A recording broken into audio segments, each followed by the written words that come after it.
Oh, that would help. We're going to get started here. I know what.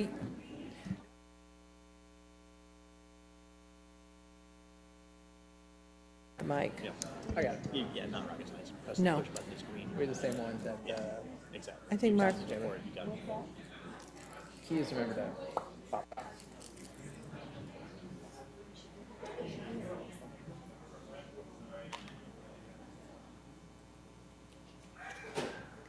We're missing a board member. As soon as we find him, we can start. Or we might start and let him join us later. Let's see what Catherine finds. But thank you all for coming tonight and settling down. We haven't quite officially started, but we are on the monitor. Ah, yes. Here we go.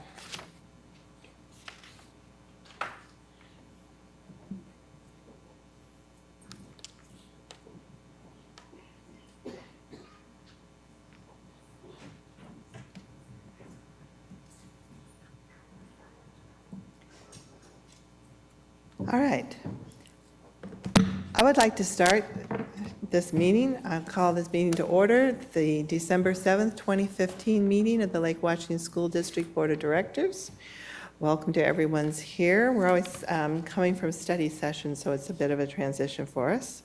We are all present and accounted for, and our superintendent, Dr. Pierce, is going to administer the oath of office to our 3 recently elected board members. Oh, we're going to approve the agenda first, though. Move approval of the agenda. Second. All those in favor? Aye. Aye. Opposed? Thank you. Now, will you administer the oath of office, please? Absolutely. So we have 3 board members to swear in this evening. So if I could ask Chris Carlson, Siri Bleesner, and Eric LaLiberty to please stand and raise your right hand. Actually, they can come stand together here. Okay, Nancy would like you to I need stand. my cheat sheet. You can take your cheat sheet. Okay. Oh, by the 80 for the visa. I need my notes. Okay, if you could raise your right hand and repeat after me. I, state your name, I, Eric Carl Liberty, do hereby solemnly swear do hereby solemnly swear that I will support the Constitution of the United States that I will support the Constitution of the United States and the Constitution of the State of Washington, and the Constitution of the State of Washington, and will faithfully discharge the duties and will faithfully discharge the duties of Director of Lake Washington School District Number 414 of Director of Lake Washington School District Number 414 in the County of King, in the County of King, State of Washington, State of Washington, according to the best of my ability. according to the best of my ability. Beautiful.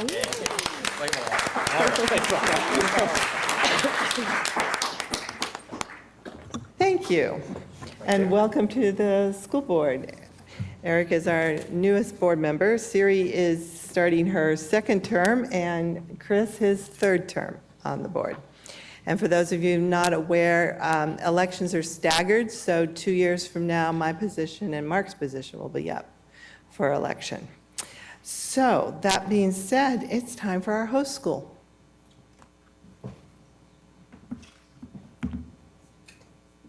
Oh, why does I keep reading ahead? I'm sorry.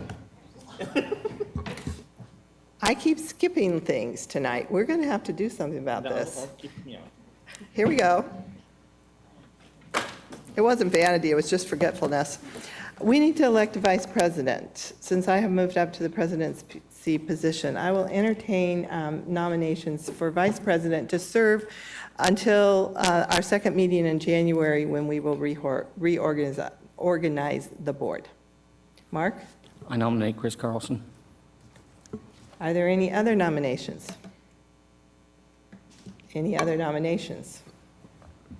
Any other nominations? You have to say this 3 times.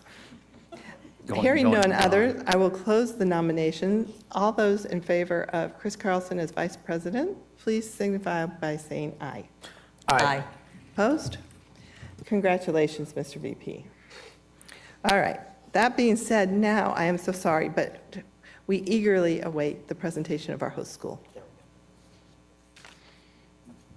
And I will keep the glasses on. Push. Okay.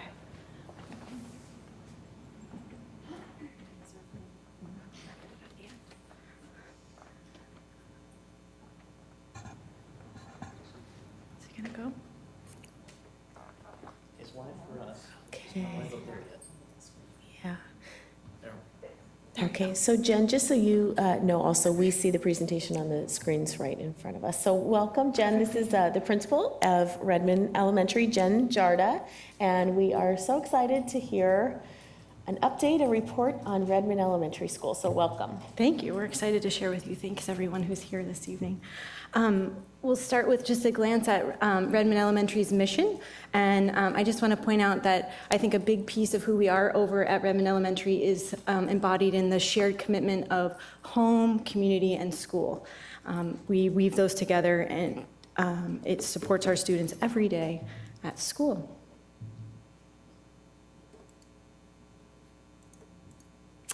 And our vision for student learning is seeing every student make academic gains every year, and to know each student as an individual. And when Taylor Davis, the associate principal, and I are out and about, whether it's at recess or in the lunchroom or in a specialist classroom or a general education classroom, we're seeing that play out every day.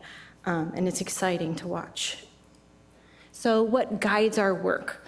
We start with data each year, looking at the student achievement to date, which a few of our touch points are the Smarter Balanced Assessment, DIBELS assessments around reading, common district assessments, and formative assessments. All that combined with staff input sort of sets the tone and the direction for any school year as we embark on it. And then what the work looks like takes on a lot of different facets. So we have data teaming in our building, which is groups of grade level teachers, and we've actually added a team of specialists working together in a data team and ELL teachers taking on a data team. This year, the teams meet regularly. They move through 6 to 8 cycles using data across the school year with the focus on the imperative skills, what they absolutely have got to have before they get to the next grade level. Strategies revolve and focus on teacher instructional purposes. What can we do differently in how we're presenting the instructional material to help these kids get to that, that focus point that we're working on?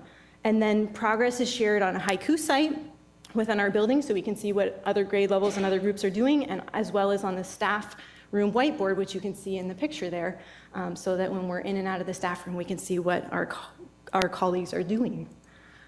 We have a kindergarten intensive safety net program, which is an amazing program.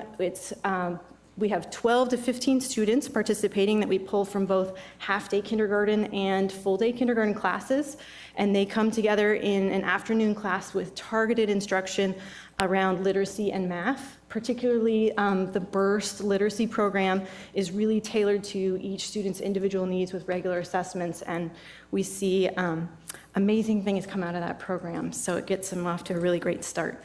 Our ELL program is another piece of the work that we do. We have 118 students this year that are receiving ELL services. A third of those kiddos are at level 1 or level 2, so the very emerging speakers of English. That brings us 2 full-time teachers and a part-time teacher. They are embarking on a co-teaching model, which classroom teachers have been loving, teaming together and supporting those students as they work through the general education curriculum. They also continue to do some pull-out groups for some of those students that really need some intense support. I had a great experience being out in their classroom the other day when somebody was shopping for plastic fruits and then picking up from the table the things that the teacher was mentioning and then handing them over, and they were talking about whether she had found the lemon.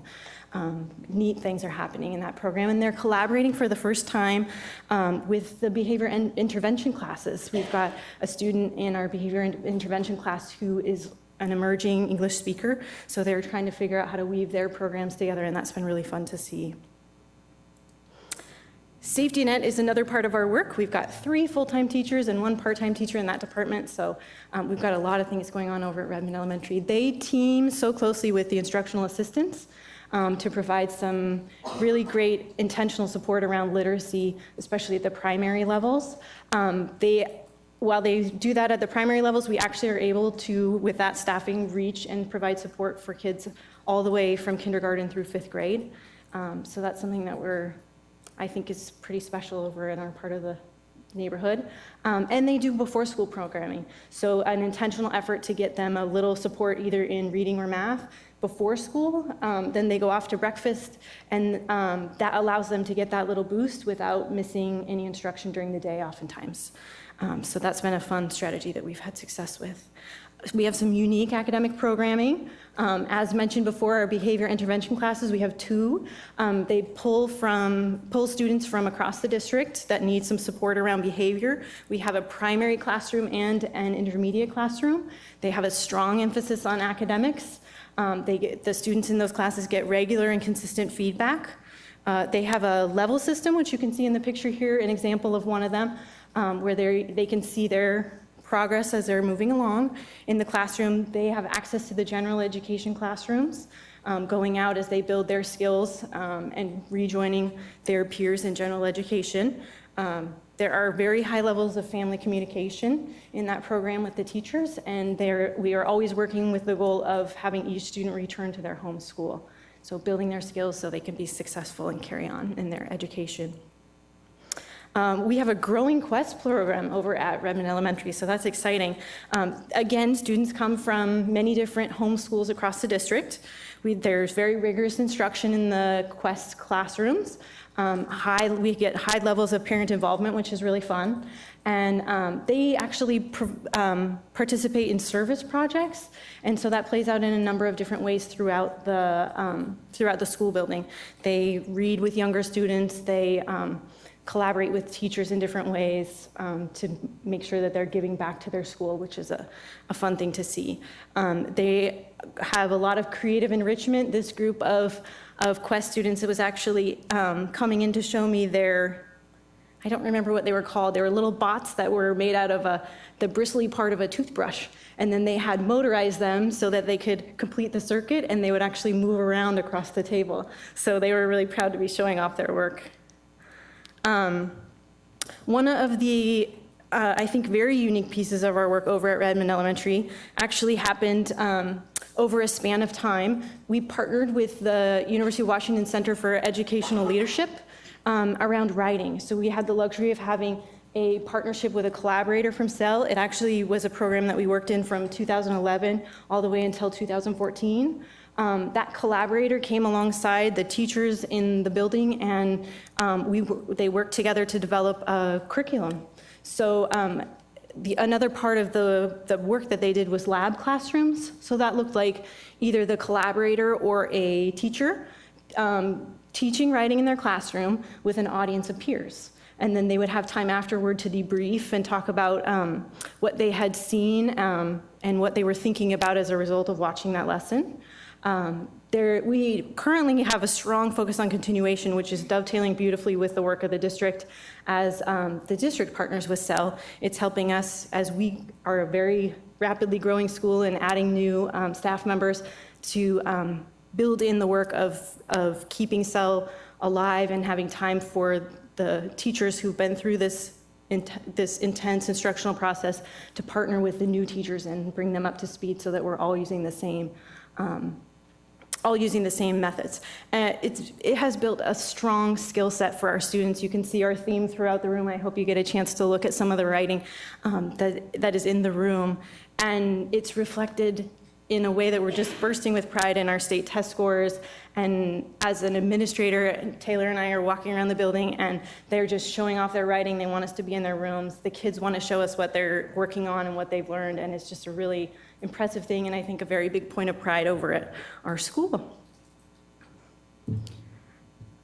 Okay, I'm going to turn it over to Ms. Taylor to talk to you about supporting student achievement. Thank you. This is here for you.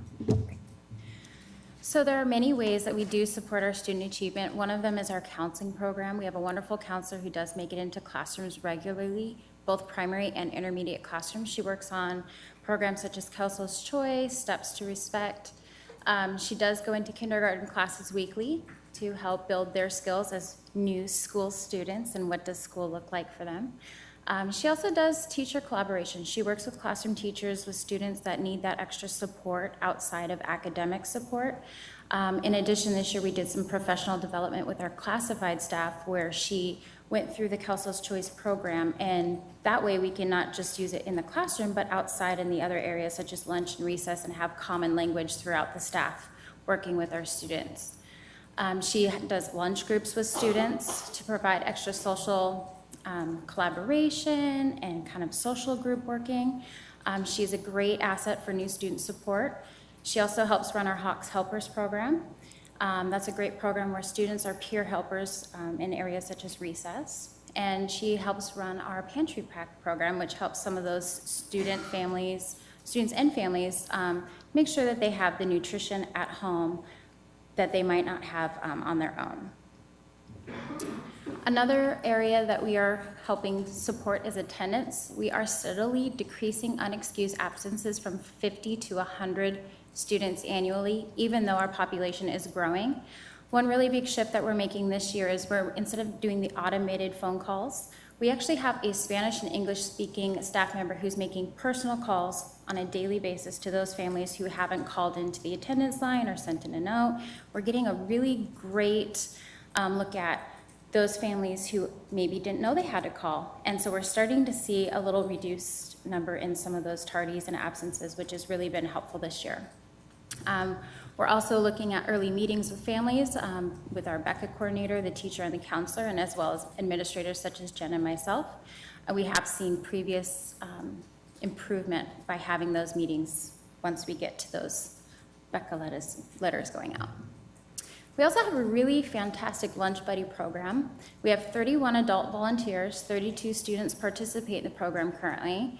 Off to the site UDC, we have a monthly newsletter that does go out that supports the program, so it's always fun to see the pictures and then updates of what's going around during the Lunch Buddies program. It is intentionally set up to partner students with adults that kind of match their personality and their interests, so the students can find a connection with the adult that is assigned to them. A lot of times you'll see them not just having lunch, but doing an activity, whether it's, I often see them coloring in the hallway or reading books in the hallway. I've seen football playing at recess. It's quite fun, especially this time of year. And right now we do have students that are on the wait list looking to get a lunch buddy. So it is a very popular and necessary program at Redmond L. We also added homework support after school. It's a free program, new to our school this year. It is growing as the year is progressing. They've actually had to kind of put a pause on how many students they're allowing to participate in the afternoon homework program because they just don't have enough volunteers, which is a good, but we're hoping to increase that volunteership on their end. They are all adult volunteers that do this Monday through Thursday after school for an hour. They pick the kids up, and the parents will pick them up at the location across the street after their tutoring is finished. It's been really great for teachers to be able to provide that level of extra support for families during conferences, especially back in October, and also for students to have that extra support that they might not be able to get at home, especially if we have a lot of multi-language families. So they're getting some extra English support with their homework on a daily basis. We do have some great recognition at Redmond L. Can't wait for the third one, but you have to wait. First one is we do have Hawk Soar Academic Awards where teachers give out to students monthly for their academic achievements in their classrooms. We've also received State Achievement Awards, and we actually just found out before our presentation this evening that we are a 2015 School of Distinction in the Lake Washington School District, which is fantastic news. And we absolutely have to attribute that to the community, the parents, the teachers, and all of the staff that we have at Redmond L that do help support our students on a regular and consistent basis. Without them, it would be very difficult to achieve that award. And it was an award that is based on, I believe it's the only Washington State award that focuses on reading, ELA, and math increased achievement through a 5-year period of time, which is fantastic. So it's a very lengthy award to receive. But we also have a really, like I mentioned, a great school community, and I know that we have some community members in our audience this evening that came to support Redmond Elementary. So if you are from Redmond Elementary, whether you're staff or community members, raise your hands. See, we have a little following, so thank you so much for coming this evening. We really appreciate it. And to kind of wrap up our presentation tonight, we want to hear it from the source. What do the students and our school feel about Redmond Elementary? So hang on tight. We're going to push play.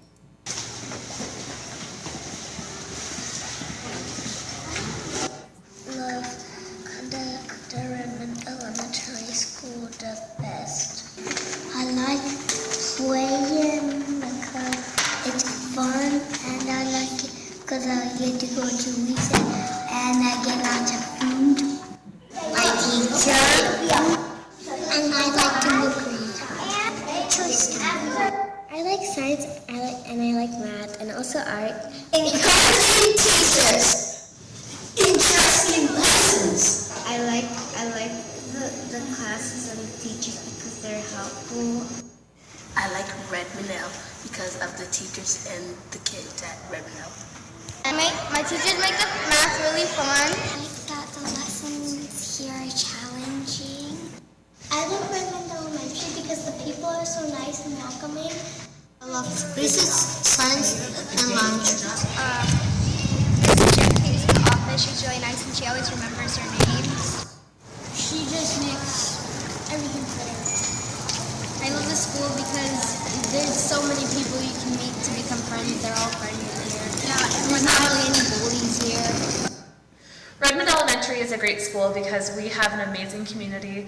The students come from all over the world to our school, and it just brings an amazing diversity and richness to our school culture. Also, our staff and families are so supportive, and it's just a really wonderful place to be.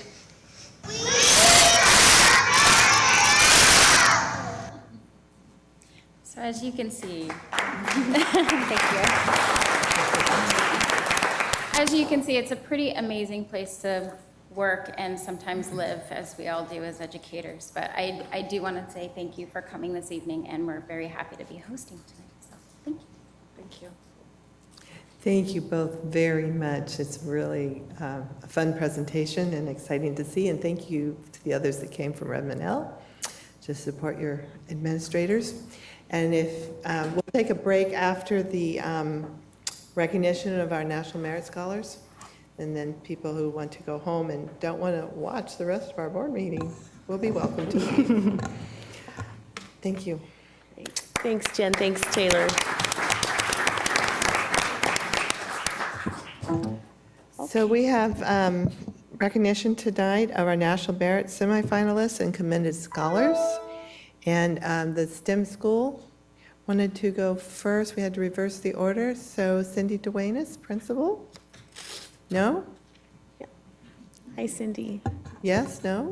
Yes, Tesla STEM and Cindy Duenas.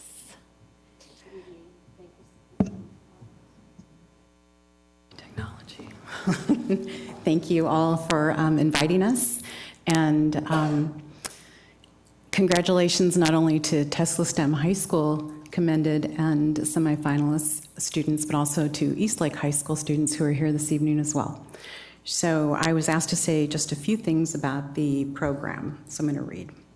So the National Merit Scholarship Program is an academic competition for recognition and scholarships, and it began back in 1955, which I didn't know. High school students enter this program by taking the preliminary SAT National Merit Scholarship qualifying test, a test which serves as an initial screen for approximately 1.5 million student entrants each year. So I'm going to move just down to program recognition, which is why we're here this evening.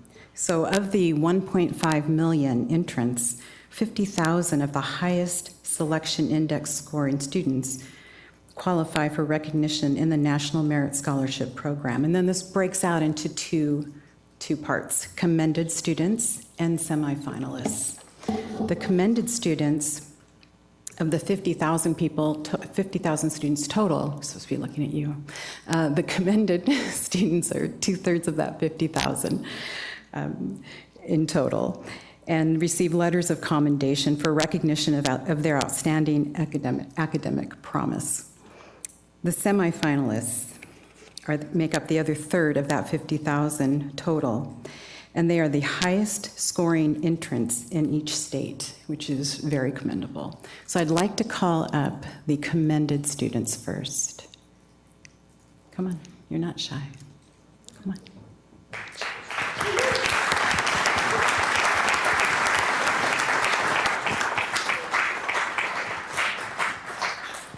This way. Do they look at you or out here? Which way do you want them to look? Towards you? Okay, I never know. So we spoke a little bit today, and they are going to proudly introduce themselves and say a little bit about their academic area of interest and the college of choice. Hi, I'm Elias Toussaint, and I'm considering going into biomedical engineering or mathematics, and my school of choice right now is MIT. My best educational experience has been the Tesla STEM High School. Hello, my name is Andrew Wang. My intended academic is electrical engineering and physics. My intended college is Harvard College or Georgia Tech. My best academic experience was working in biomedical engineering lab at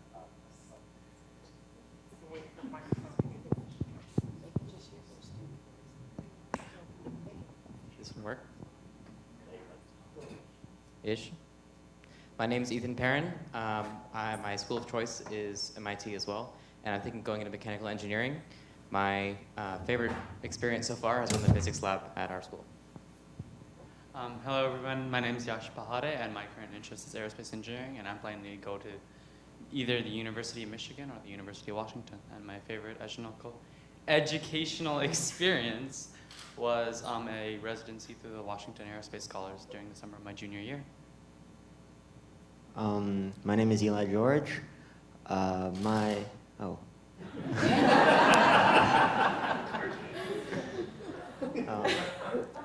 favorite area of educational interest is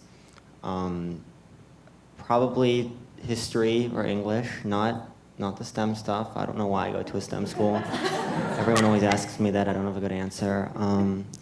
My college of choice, my top choice right now is probably Western Washington University. My favorite educational experience is back in 10th grade.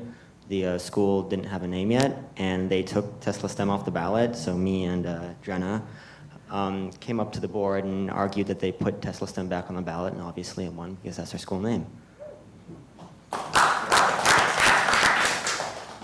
Hi, my name is Chinmay Upadhyay, and my preferred area or major is probably aerospace engineering or electrical engineering.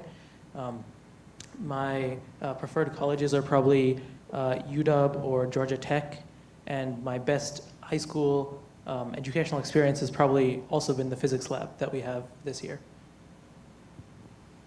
Hi, I'm Matthew Von Allman. If I had to go to any college whatsoever, I'd have to choose Bellevue College, if they'll take me.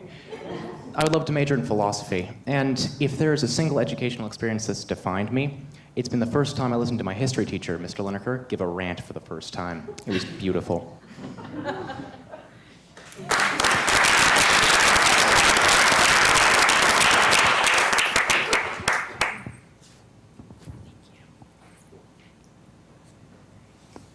Thank you. And now could the semifinalists please come forward?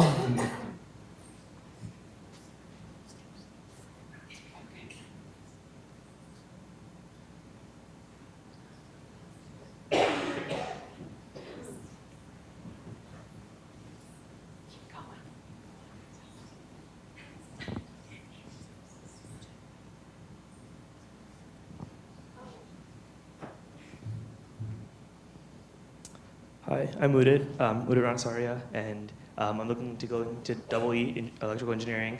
Currently looking at Harvey Mudd as one of my top choices, and my favorite educational experience was probably AP Chem with Mr. Herzog. Hi, my name is Ben Trowbridge. I haven't really decided major, some kind of engineering something. But my college of choice right now that I'm looking at is MIT. I mean, if they'll take me. But My favorite educational experience has probably been the physics lab this year. Hi, I'm Jenna Oratz. My major at this point is molecular biology, although knowing me, that'll probably change. I applied early decision to Vanderbilt, and I hear back in a few days, so wish me luck on that one.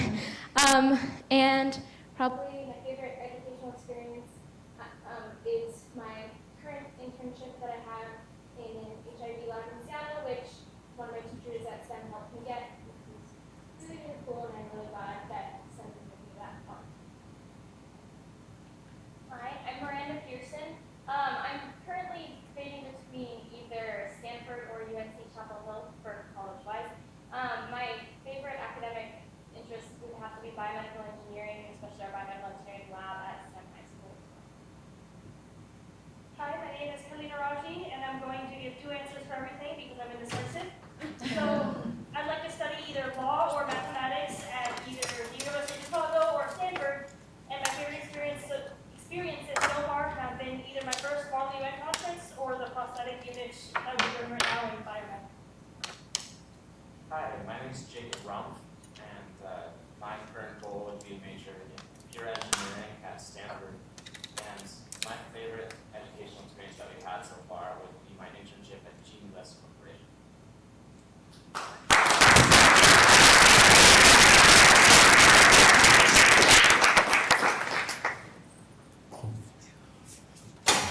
Thank you so much for all your support. Appreciate it. Cindy, do you want to have your parents stand up? Absolutely. So the parents who are the best support for any student, can you please stand?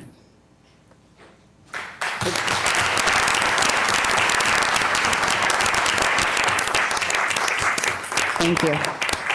Thank you. So Eastlake High School is next, and I believe Catherine Fredenberg is going to do the honors?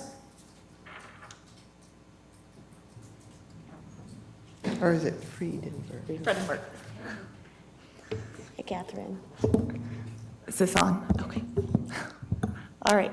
Well, so first of all, I'm here to represent Eastlake High School because our principal, Chris Beatty, was unable to be here. Where he's on injured reserve right now. But I'm really honored to be here for Eastlake and to represent these students who do such a nice job representing Eastlake. So a lot of the things that have already been said about some of the finalists here, or the National Merit students. But we just really wanted to say that we are so proud of these students and how hard they have worked at Eastlake, and they represent our school so well. So if I could get all of the Eastlake students to come on up.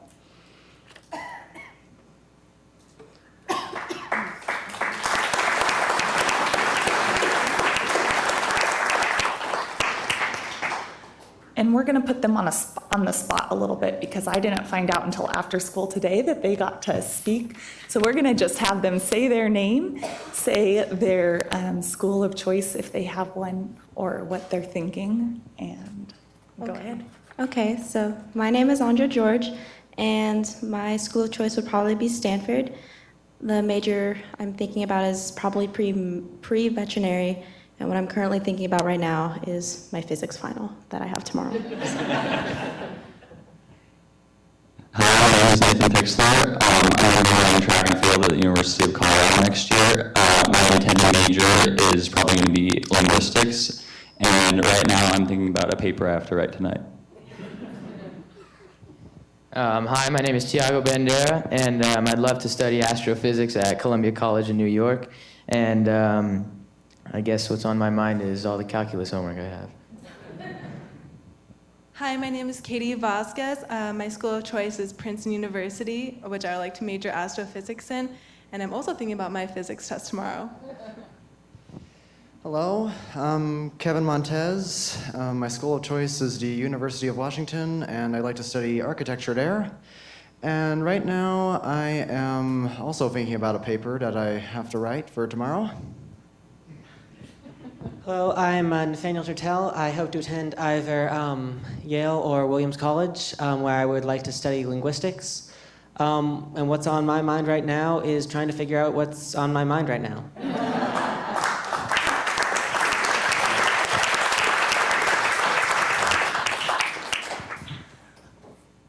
Thank you guys so much, and thanks for being put on the spot. And then I just wanted to throw out that we have Nathaniel Turtel is our National Merit semifinalist, and then we have Katie Vasquez is here as a National Hispanic Scholar. So congratulations to all you guys. Thank you so much for coming out tonight.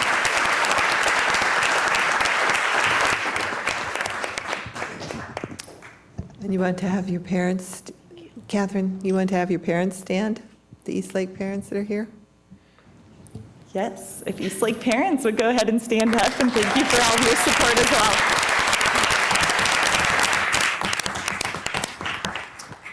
Thank you all very much for coming, and we do like to recognize that the parents are part of the reason for the success of their brilliant students.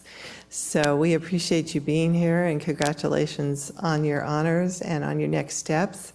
And we will now take a break so you may go home and do the studying for the test and writing the papers. Thank you all for coming, and good luck.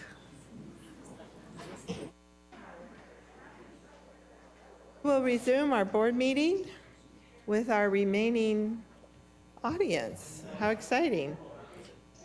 And maybe we have a remaining audience because we're going to do our public comment period. I do only have 2 people signed up for public comment. I will like to remind those who are making public comment that we do have this opportunity at a meeting once a month. They gave me this really long script, and I'm going to really try not to read the whole thing. We do have a 3-minute limit, and there is a light, and it will go yellow when you have a minute left and red when we'd like you to stop. This is not your only opportunity to address the board. You can always email us. You can even call us. And you may send materials to us through the board secretary. And the topics need to not address personnel issues. And I think that's probably it for only 2 people who have signed up to speak, unless there's any questions. So we ask you to come to the center here. Deborah Oman.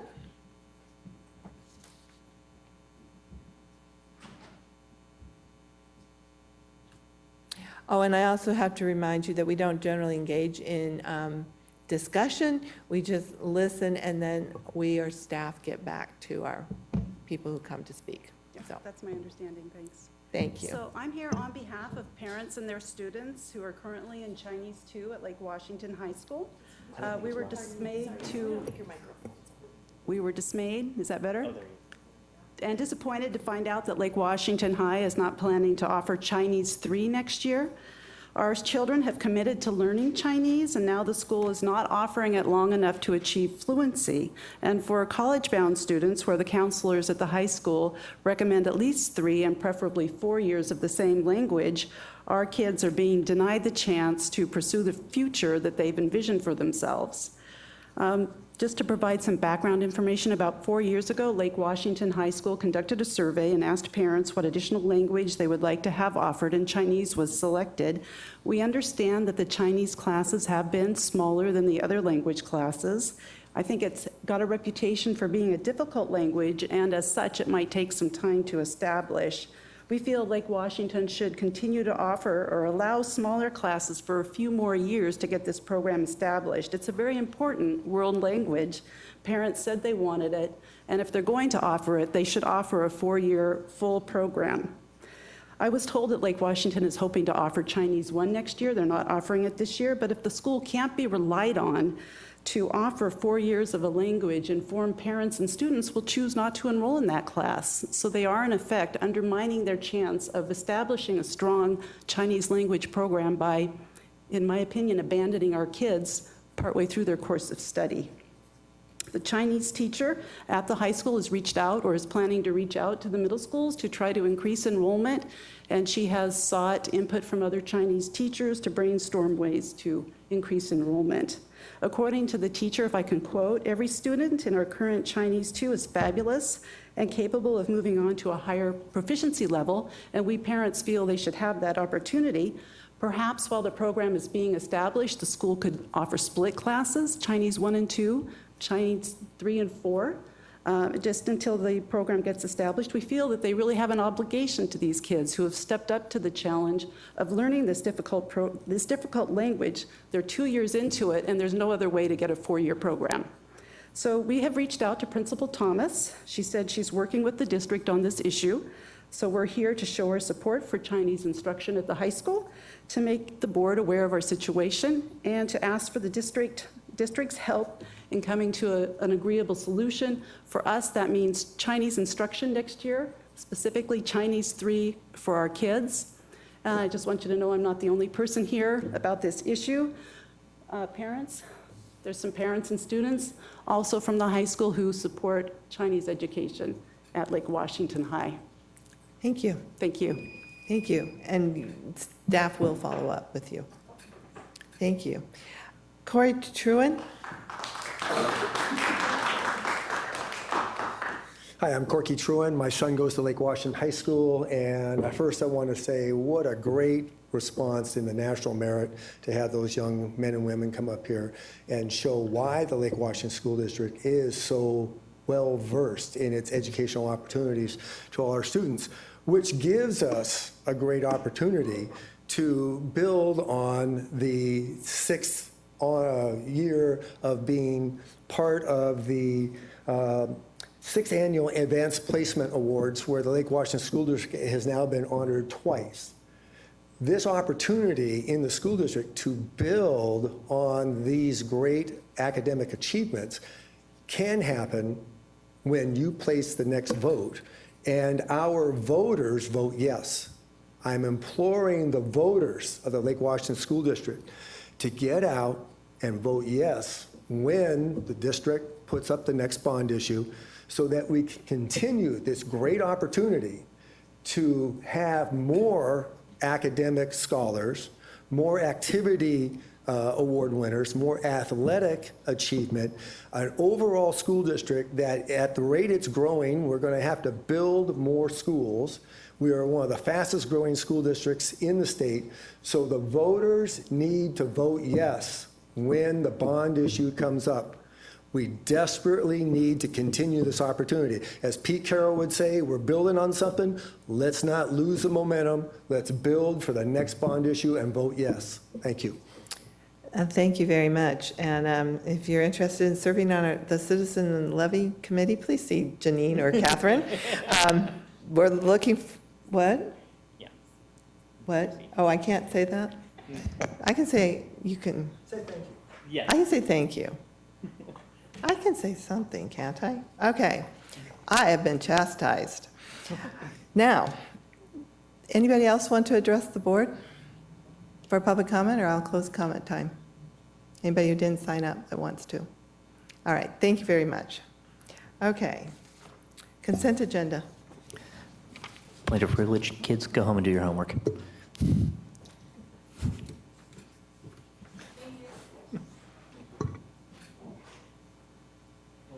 I need a motion. So moved. Second. Tracy, will you pull the board? Chris? Yes. Eric? Yes. Nancy? Yes. Mark? Yes. Siri? Yes. Will you read the donations, please? Yes, if you turn to tab 3, we have a number of donations this evening totaling $32,536.50. So we've got a $2,153.50 donation from the Emily Dickinson PTSA to Dickinson Elementary to provide a stipend for math club. A $17,020 donation from the Helen Keller PTSA to Keller Elementary to provide stipends for outdoor education and homework club, to support field trips and staff development, to purchase PE equipment, instruments, and music books, to purchase books and materials for the library and reading specialists, and supplies and materials for classrooms, counselors, special education, and occupational therapist, physical therapist, and speech language therapist specialists. We have a $1,309 donation from the Norman Rockwell PTSA to Rockwell Elementary to provide stipends for choir, outdoor education, and student council. A $6,804 donation from the Rosa Parks PTSA to Rosa Parks Elementary to provide stipends for drama and choir. A $4,000 donation from the Eastlake Wolfpack Association to Eastlake High School to provide athletic fee waivers for students in need and to support training for coaches and team captains. And last but not least, we have a $1,250 donation from Reach Church to Lake Washington High School to purchase an automated external defibrillator, or AED, for the theater. So all total $32,536.50 worth of very generous donations.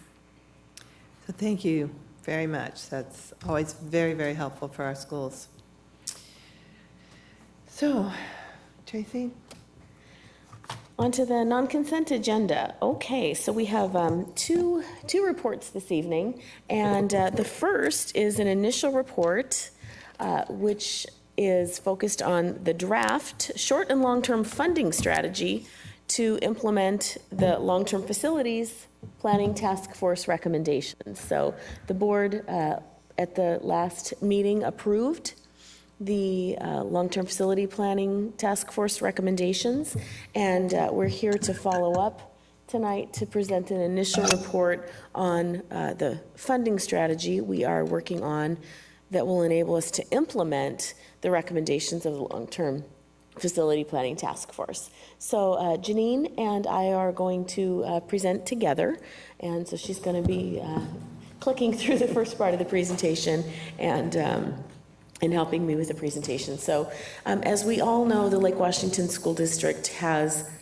two major challenges, and that's why we convened a long-term facility planning task force a year ago in November of 2014 to help us engage the community and to develop a strategy for us moving forward. So they really delved into the two main issues, which are our lack of classrooms or lack of classroom capacity and our aging facilities. And the aging facilities challenge has two components to it, both the building conditions in some of our additions and the current educational specification and the fact that some of our buildings, some of our aging facilities are not meeting our current educational specifications. So we convened that 63-person task force to collaborate with us to develop a long-term facility planning strategy. And as we shared over the course of this whole process, they worked for nearly a year and sought significant community input and feedback throughout the entire process. They presented their final report to the board, and the board then accepted and took action on those recommendations, accepting the recommendations on November 23rd. And as you know, in that presentation and in their recommendation, overall, they are recommending that we build more schools. There are many other aspects to those recommendations that make up the long-term strategy through the 2029-2030 school year, and those recommendations involve recommendations for intentional planning, for creative options, for efficient uses of space, for well-built, cost-effective building designs, for continued community involvement, and recommended backup plans should we need them. So following their initial presentation with their recommendations in November, the district began taking steps to take that recommendation of the long-term facility planning task force to build more schools and their specific project recommendations through 2029-2030. And we began drafting a short and long-term funding strategy that aligns with the task force recommendations. We convened a bond advisory committee. The bond advisory committee role is a little bit different than it's been in the past because so much work and so much effort was completed by the long-term facility planning task force in terms of all of their community engagement, ultimately their project recommendations, their recommendation to build new schools, that the district and the bond advisory committee was really able to build upon those recommendations and move right toward the funding strategy. So we convened a bond advisory committee And we asked them to provide advice and feedback to us on the short and long-term funding strategy and the project timing plan aligned to the facility planning task force recommendations. We included members of the some members of the long-term facility planning task force on that bond advisory committee. And in addition to members of the task force, we also convened representatives from our city staffs, from business, from different aspects of business and different areas of the district as well, from our Lake Washington PTSA, from our Lake Washington Schools Foundation, our teachers and LWEA, our representative from the Lake Washington Educational Support Professionals, thank you, Janine, from our, essentially our Secretaries Union, our Office Managers Union. Again, people from all different walks of life who served on the task force, who are parents, some who aren't parents, and then one of our directors of school support and one of our principals. We stage a series of 3 meetings. And we spent the first meeting really reviewing data with them and having them look at our enrollment data. We kind of recapped recent history and some of our past efforts to address our facility challenges.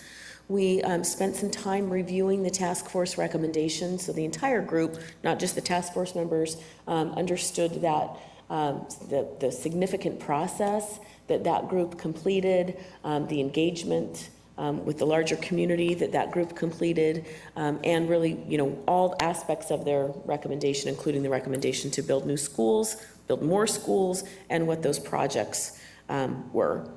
We also spent some time just reviewing capital funding with them and reviewing how school funding works, how local taxes work, and what our local tax information looks like today, as well as election timing.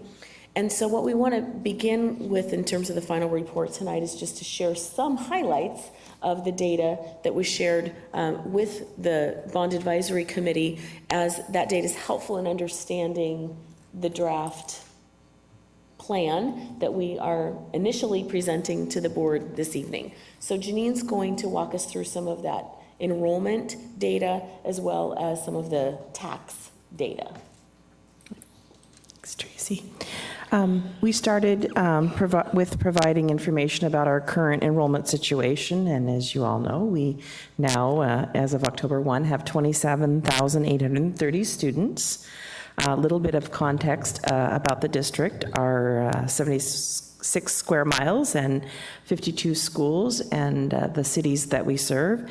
And our recent news that we are now the 4th largest district, up from the 6th largest district in the state. We also shared information about our recent trend of enrollment growth and our current situation.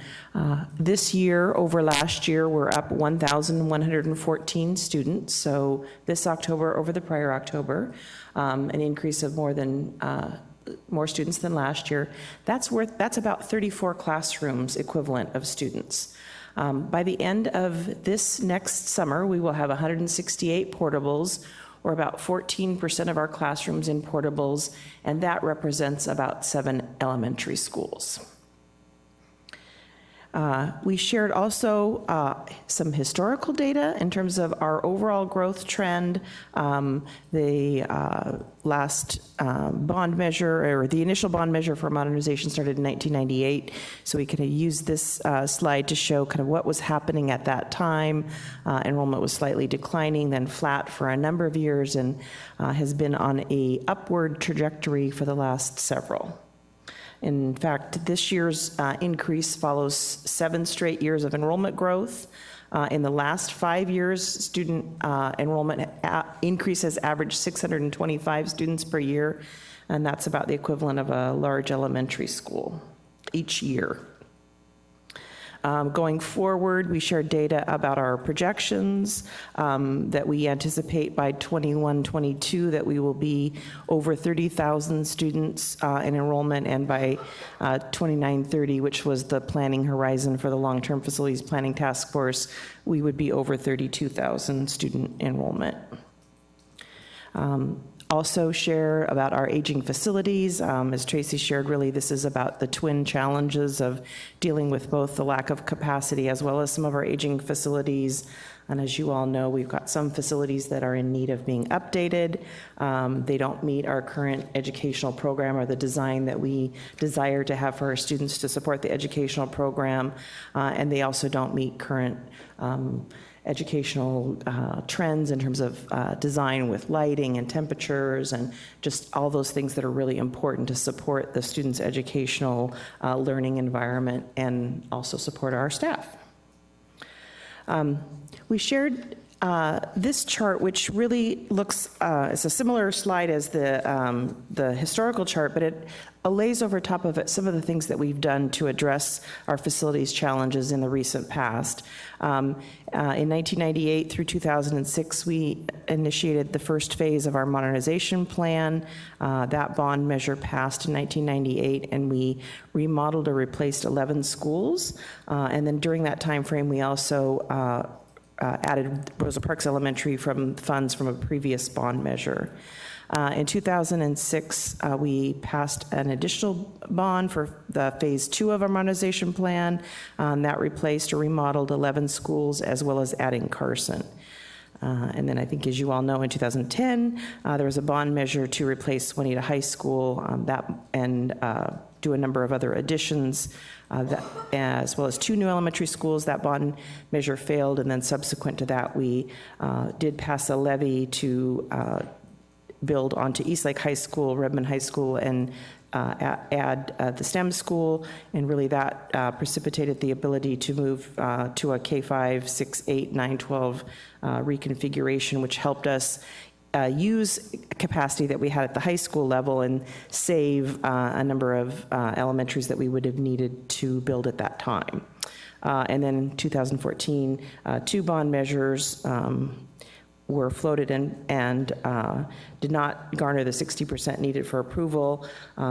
We developed a short-term plan to provide housing through 2017-18, and this fall then our boundary process that implemented that, in a number of portables were added, as well as some additional portables are being planned for next year, teacher planning spaces, some use of converting things like computer labs and art science rooms to regular classrooms. So that's all part of the history of kind of what brought us to the task force and the things that we've been doing over the last number of years to address these facilities challenges.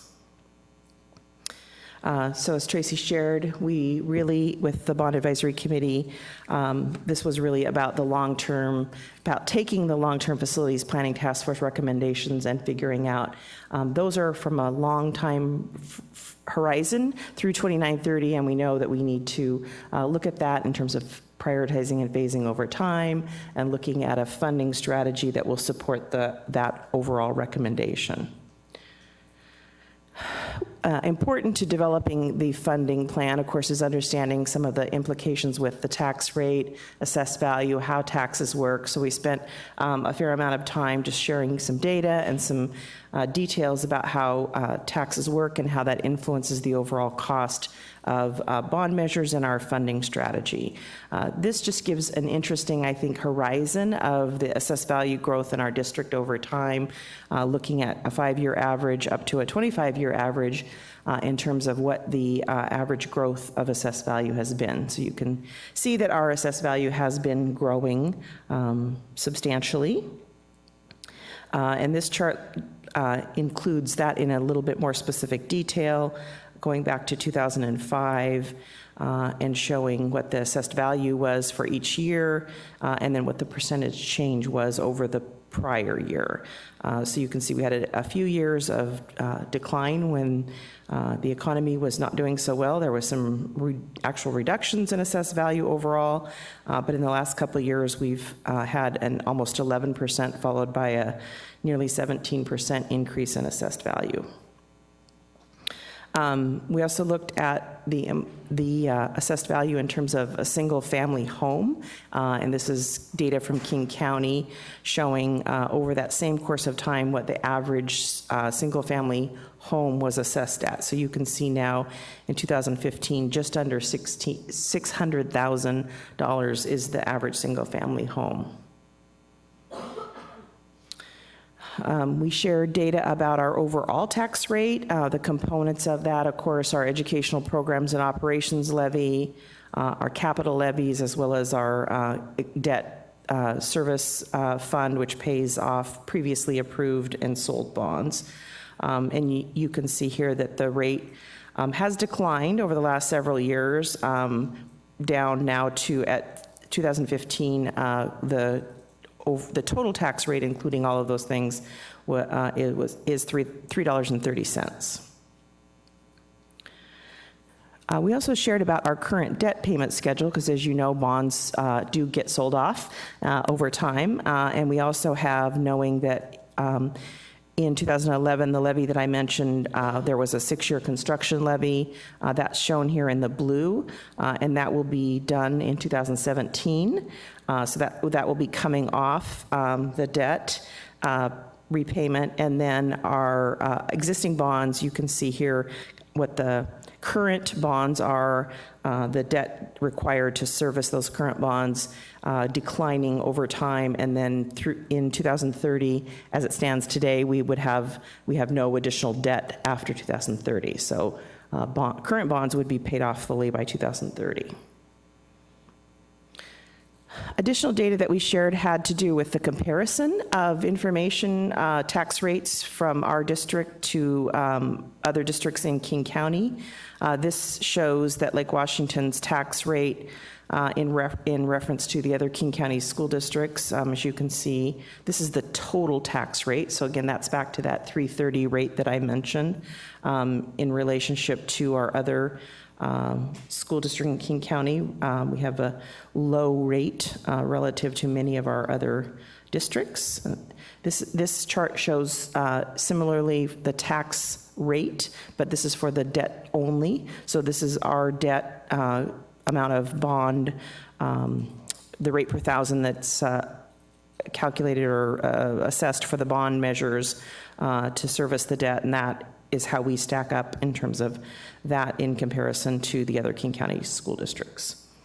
Another piece of data that we provided to the task force is also looking at layering that in with our assessed value, because we know that homes have a higher assessed value here than in some places. So when you look at the amount of actual taxes, the first two charts were tax rate, and this is the taxes paid for the average single-family home. You can see that Lake Washington is just under about $2,000 in 2015. That's the total taxes, including all of the educational programs, operations, the capital, and the debt service levy. And you can see how we compare to our other King County school districts.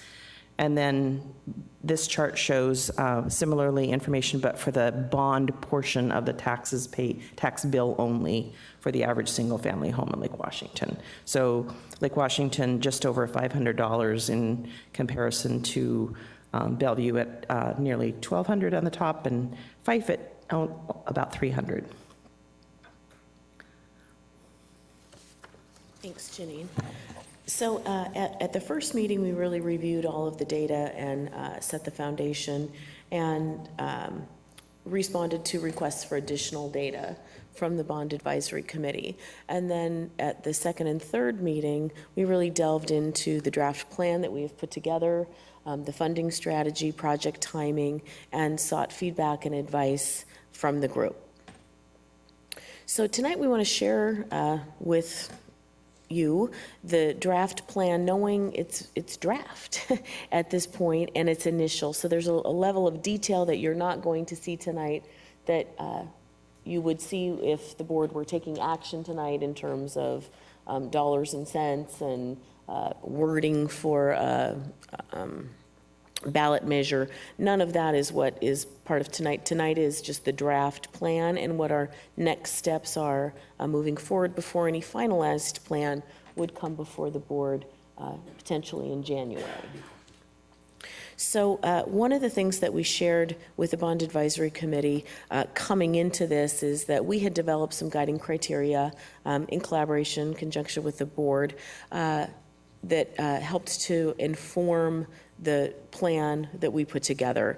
And that included aligning a financing plan with the task force recommendations. So again, we had a community-based task force who spent a significant amount of time studying, analyzing, making recommendations. The board acted on those recommendations to accept them.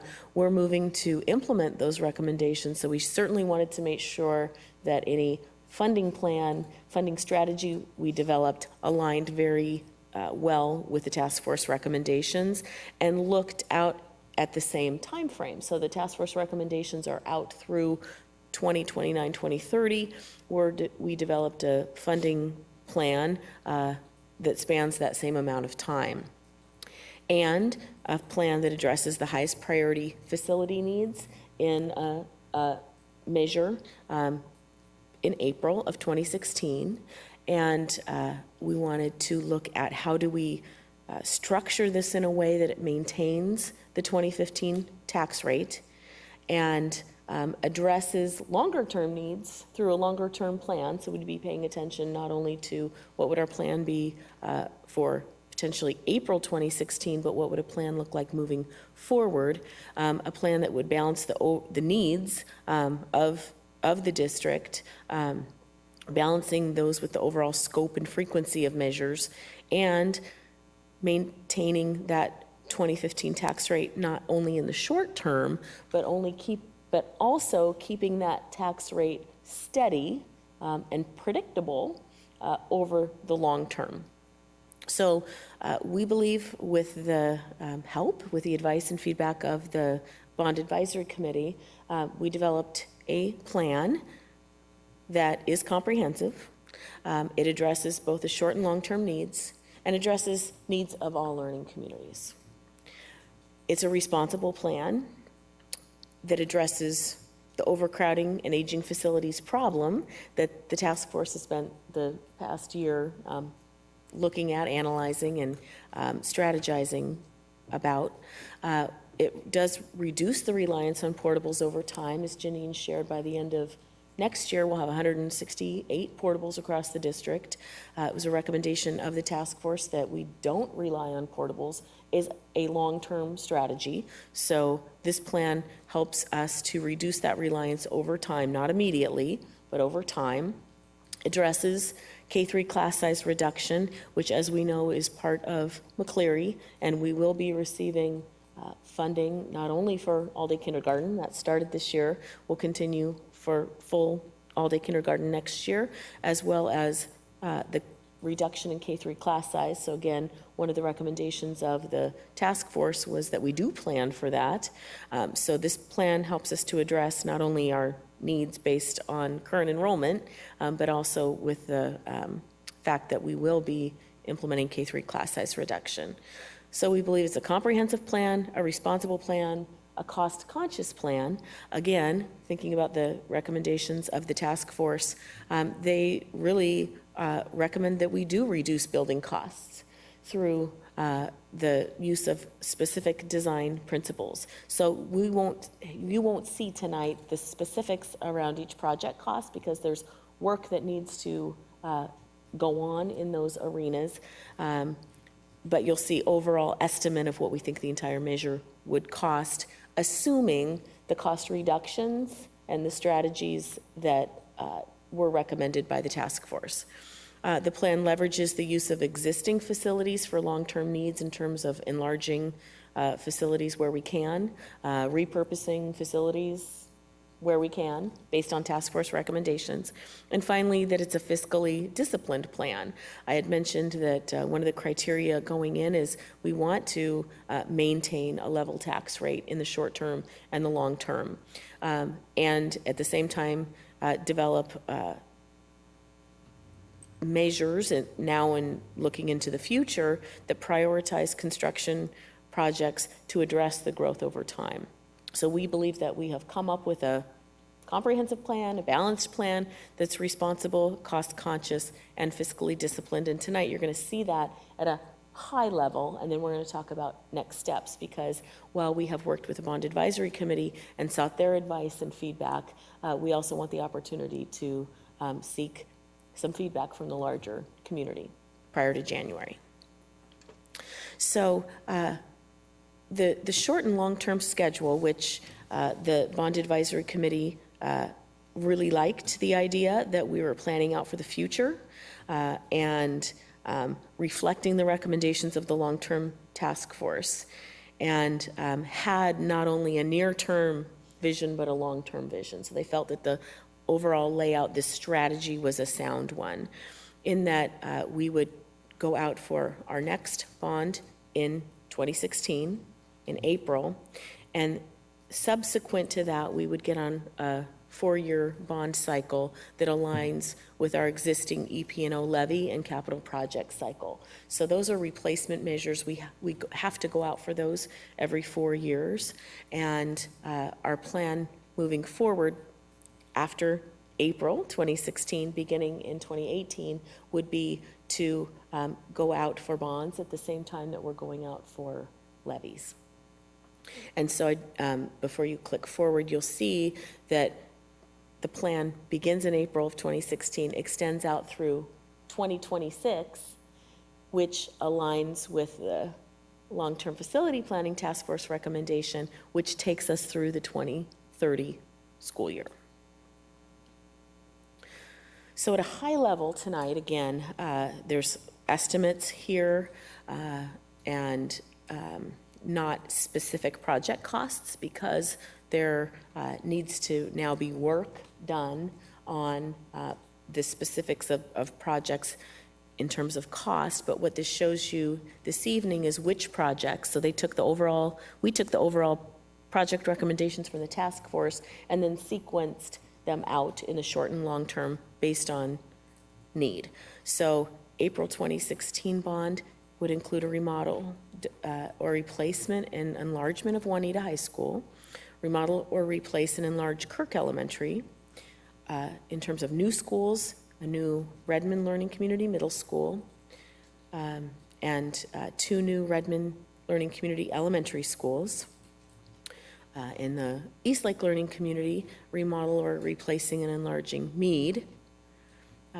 Taking the recommendation of the task force to refurbish the old Redmond Schoolhouse for preschool, which frees up K-5 classroom space in our elementary schools. A modular replacement of Explorer, and some dollar amounts for site-specific capital projects or contingencies. So this was actually some feedback from the task force, or feedback from the Bond Advisory Committee about, if possible, if the capacity's there, to build in some potential for site-specific capital projects. For example, some of the things that we've talked about are generators. At some of our sites. We've recently experienced some power issues that, having generators on site that might be something that would be a relatively low-cost item that would pay off for us. So again, there's nothing specific in there. Before anything got brought forward to the board for action, we'd have some specifics to share, but there was some discussion of this in the Bond Advisory Committee. So for this first April 2016 bond measure, we're estimating at this point the total cost to be $429 million. However, and this is a big however, that would not be the amount of the measure that would be put forward, because we are planning to receive school construction funding assistance from the state, estimating that to be in the amount of $21 million, and school impact fees estimated to be in the amount of $10 million, which means the amount that we would need to place on a bond measure would be, again, estimated at this point, $398 million. That dollar amount, at that dollar amount, we would be able to maintain the current 2015 rate, which the total rate is $330. The debt service portion of that would be $1.31. And so our plan is to maintain that rate over the short and long term. So the subsequent 2018, 2022, and 2026 measures, it gets, these are more estimates. Go ahead, Janine, sorry. But this helps give a frame for the sequencing of projects. We did have a caveat with the Bond Advisory Committee that prior to any subsequent measure, we would again convene a Bond Advisory Committee, and we will also have the ongoing community engagement recommended by the Long-Term Facility Planning Task Force. So, these are even more drafty, right, at this point in terms of sequencing and so forth, but we just want to make sure that anything we're sharing in the longer term plan is subject to review and revision, as it should be.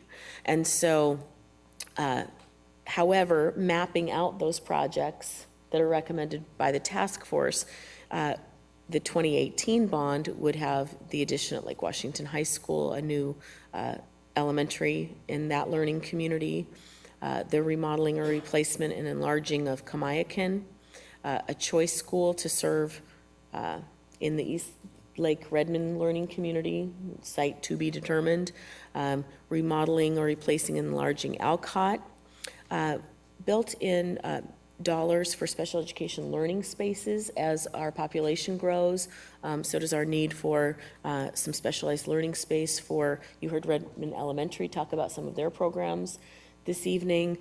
We've got learning center programs across the district, and one of the things we want to make sure is that we're planning for space intentionally based on growth. So that could be additional space, or it could be outfitting existing space to meet the need of a specialized program. Also, we, in this particular bond and some of them moving forward, need to have funding for land because we don't have sites for all of the projects on the long-term plan.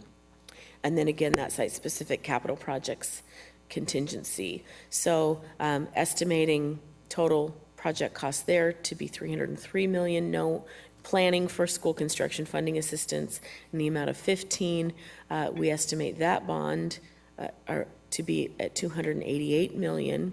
Again, that dollar amount would allow us to keep that tax rate steady, $330 total, $1.31 the debt service portion of that. One thing the Bond Advisory Committee and we had noted previously is knowing that the whole levy reform piece that's happening at the state, it's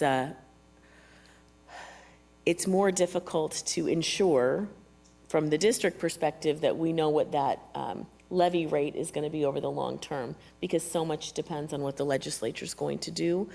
But over those pieces that we can control, we would be able to ensure that that rate stays steady over time.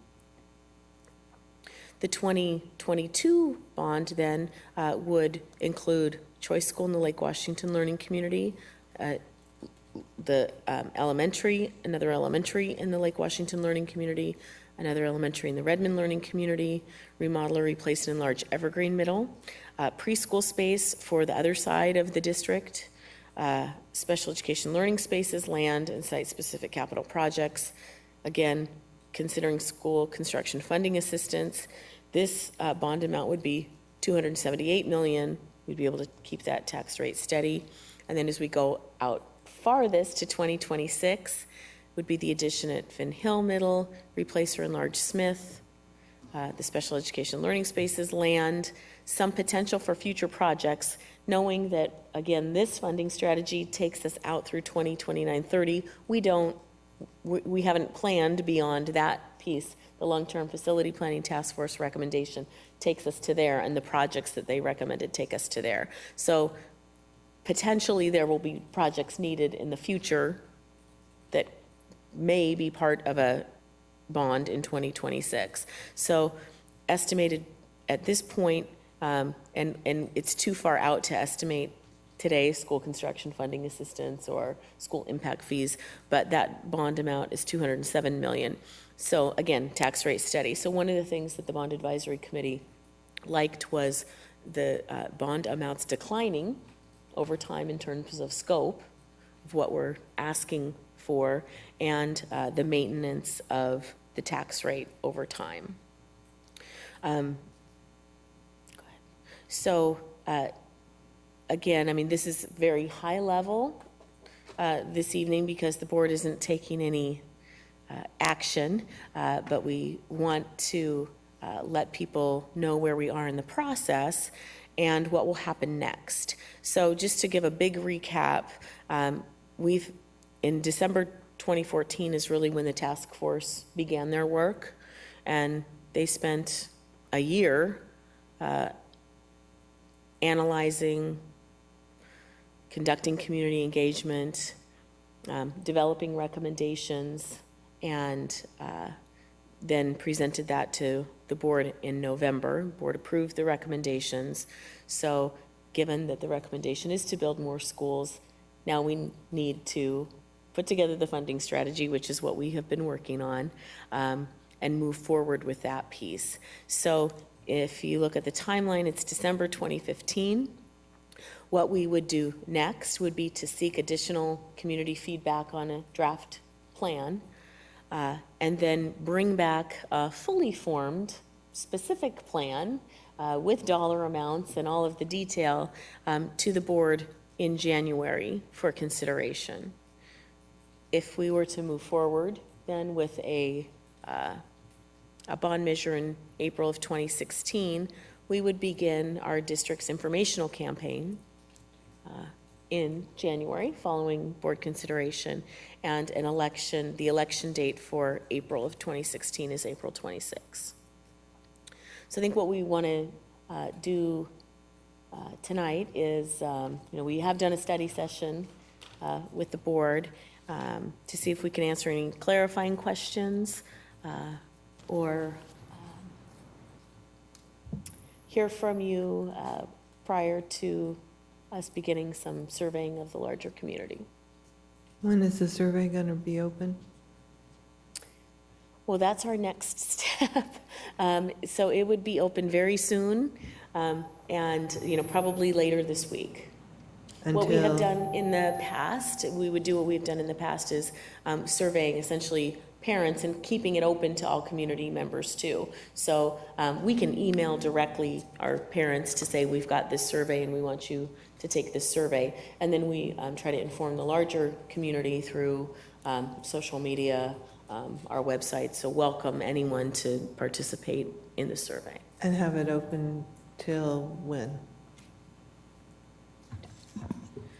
We would have it open, that's a good question. We need to close it in time to look at the results prior to bringing anything to the board in January. So it might be a 2-week period or a pretty quick turnaround. Catherine, could somebody just see if that microphone's on? Okay, we're getting a little feedback here. I'm not sure if it's me or, thank you. Yeah, it's such a busy time of year if it can be open for 3 weeks. I know that's kind of a push, but it would probably make more sense. Are we taking questions? In looking, I appreciate the work of the Bond Advisory Committee and the work that's gone on. My concern in looking at this, just the planning timeline, January 7th is very short, much similar to what Nancy was saying in regards to community input. It also doesn't give an opportunity for the board to possibly have a work session. I know we haven't talked about that, but I do think it might be valuable if we have an opportunity to discuss this still a little more in depth before it comes to a final decision. I think there are still a lot of questions that would be important for there to be clear understanding and agreement before it comes. So I'm a little concerned about a January 7th presentation. I recognize a tight timeline. The other question I have is, there was no discussion around why April 2016 and the reason to determine the bond at that point in time as opposed to November. So Yeah, I just didn't include that because we had talked about that in a study session. So I think 2 board study sessions ago, we kind of walked through, prior to our convening the Bond Advisory Committee, the April timeline. So I can recap. I think it would be helpful, one, and then what was the Bond Advisory Committee's viewpoint on that as well? You had mentioned in here that that was a component that was done, because I think that's a question. It's a much shorter timeline in what we've done in the past, and so that's why I bring that question forward to ask and make sure that that's clear. When you say shorter timeline, what do you mean? For 2014, it was brought to us in June or August in which we made it, and then it didn't go on until February. So it's a short time frame from which we are making an approval and going forward. So it's a piece I want to just make sure we've had the opportunity for our clear discussion and those questions answered. The issues around funding of what are the costs for those buildings, that's time.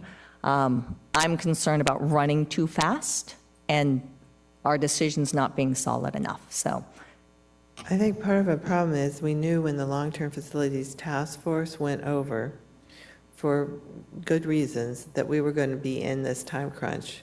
And I think that April 2016 is our only real opportunity to run a bond next year with all the constraints around November. We've hashed it out once. I'm looking at January and trying to figure out if we could even have an extra meeting. It's pretty tight. We don't meet the 4th because everyone's coming back from the holidays. We meet the 11th. The 18th is a holiday. We meet the 25th. But this decision really, I think, needs to be made in the first half of January. So I don't know. I mean, we have a lot of difficult choices to make here. And I'll let others add on to that issue. So I also want to clarify our date. I don't know why we have January 7th there, because that's a Thursday. It should be the 11th. Yeah, sorry about that. When you said that, Nancy, it made me realize we made a little error. Yeah, today's the 7th. I think that was the... It's December meeting. Yes. That's why, okay. So the Sound Transit 3 is now clearly on the November target. So that has, to some extent, removed that as an option. The August election isn't an option. It still is a go, no-go decision for April. I mean, I don't want this to be something where we're just saying that we have to go for April. If we can't get the right thing on in April, we have to have the guts to say that we will wait. But running something in 2017 due to the quorum that'll be established in the November election is also a horrible option. So at the moment, in terms of 2016 options, April is least worst. I echo Siri's concerns about having one meeting on the final thing on the 11th. I'm not convinced that it's, I mean, if we do it at the end, if we officially say we're going to go for it at the end of January, that gives us a 3-month run at the April 26th. I don't think 3.5 months makes a whit of difference, and it's better for us to do this thoughtfully.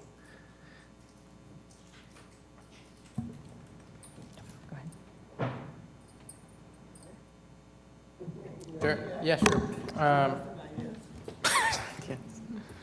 I just want to echo what Chris said, and I suppose Siri too, in that I want to make sure that we're going about this thoughtfully, and I don't want to rush into the decision. We really have to get it right this time, even if getting it right means that we wait until, gosh, it would be, what, 2018, wouldn't it? Right. So that said, I mean, we're between a rock and a hard place, and that April really is, at this point, our best option, but we need to make sure that it is the right option. So I would, my preference would be to have another, well, I don't know, is scheduling a special meeting on this a possibility if we have a study, another study meeting on, not the 7th, but the, whatever date it is in January? The 11th. The 11th. We have scheduled other extra meetings in order to deal with things like this. Mm-hmm. That is a possibility.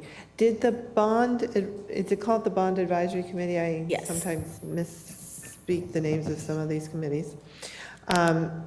Did they discuss the pros and, I'm assuming they did, I think you said they did, this whole issue of going out with 3 months for an April bond? Yeah. Well, I mean, we shared the same information that we shared. We just didn't go over it again tonight when we had the election timing conversation. I asked her not to repeat it. With the board, yes. I was trying to cut things down. So, you know, one of the issues that was raised is originally when we first began the whole long-term facility planning task force process, we had said publicly that the earliest possible time we would go out for another bond would be in February of 2016. And then rightly so, the processes, the community engagement on the long-term facility planning task force side, doing that well took longer. So now we're at a point where a February 2016 bond just isn't feasible. And we knew that, you know, earlier in the fall. So then the other constraint is we've got a short-term facility plan that only gets us through it was designed to be a 3-year plan, 14, 15, 15, 16, 16, 17. So when Janine showed the slide that said the previous things that we have done, the reboundary, the addition at Redmond Elementary, the additional portables, the interior classroom modification, all of those things are only going to get us through the next 3 years. So waiting until 2017 or beyond, 2018, really isn't feasible. I think that the Bond Advisory Committee feels like that there's good momentum from all of the work of the Long-Term Facility Planning Task Force, and that is one difference between this time and previous times. So previously, it was sort of the Bond Advisory Committee that was doing a lot of the work that the Long-Term Facility Planning Task Force did in terms of analysis of need, project recommendations. So, I mean, we were able to take all of that and really build on it. But, I mean, in terms of realistic options, from my perspective, it's the options in 2016. And, you know, the longer that we push it out, the more difficult it's going to be to get construction projects completed, to get classrooms for students. And so on the one hand, it might seem fast, but I think part of the acceleration we can do is based on all of the work that the task force did. One of the things that comes to my mind is because of the work of the Long-Term Facilities Task Force, I do get this sense there is an expectation that we are going for a bond in April. So, and I just get that sense.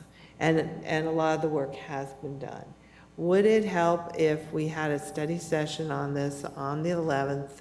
That way the public input time could be extended. Exactly. We could have a session, and then we either have a special meeting the following week, which is difficult because the 18th is a holiday. Holiday, so we can't have a meeting on a federal holiday. We can't, huh? No, we can't meet on a federal. We can't make people work and do things on a federal holiday. Tuesday. Okay. Actually, I hadn't really thought about it before, but it is difficult anyway to do it on a holiday weekend. Is the 25th too late to make a decision? Do we need to have a special meeting, even if we had it? Okay, I admit my schedule's probably worse than anybody's when it comes to weekday meetings. Oh, trying to solve our feedback issues. Good luck with that one. Yeah. Who? Did somebody say something? Oh, I heard my name echoing. That is real feedback. I'm looking at the schedule and going, you know, we don't usually meet aside from Mondays. But it doesn't mean that we haven't in the past. Probably the 20th would be better for me without pulling up my work calendar. What about anybody else? You guys know I'm usually in Olympia Tuesdays. You don't know, but I'm in Olympia Tuesdays. I mean, I'll make whatever day work. That's what I would say. If we have a date, then we'll make it work. I do believe, and I recognize that the task force had to take extra time. At the same time, I think we need to take that responsibility as well and have that same opportunity. So I do think it's valuable. Do you want it the week of the 18th? Do we want to meet like on the 20th? Yeah, I do. You do? Anybody else? Chris is looking. Anybody else? What about for the staff? The meeting on the 20th winds up being, if 10 days don't matter, does 3 days Doesn't matter? matter, yeah. I know what you mean. So, but at the moment, I'm very comfortable saying that we make a final decision, go, no go, on the 25th, but that we have a very deep study section on the 11th is simply my preference. I want to vet this thing 6 ways from Sunday and make sure that if there are any other outstanding issues that we're concerned with, we've got 2 weeks to address them before we actually give the thumbs up to the thumbs down for a run at this. Does that seem reasonable? To me, yes, but So can we make it work if we make the decision on the 25th? We actually do have another opportunity to change our mind. We only have to give something like 24 or 48 hours notice to have a meeting.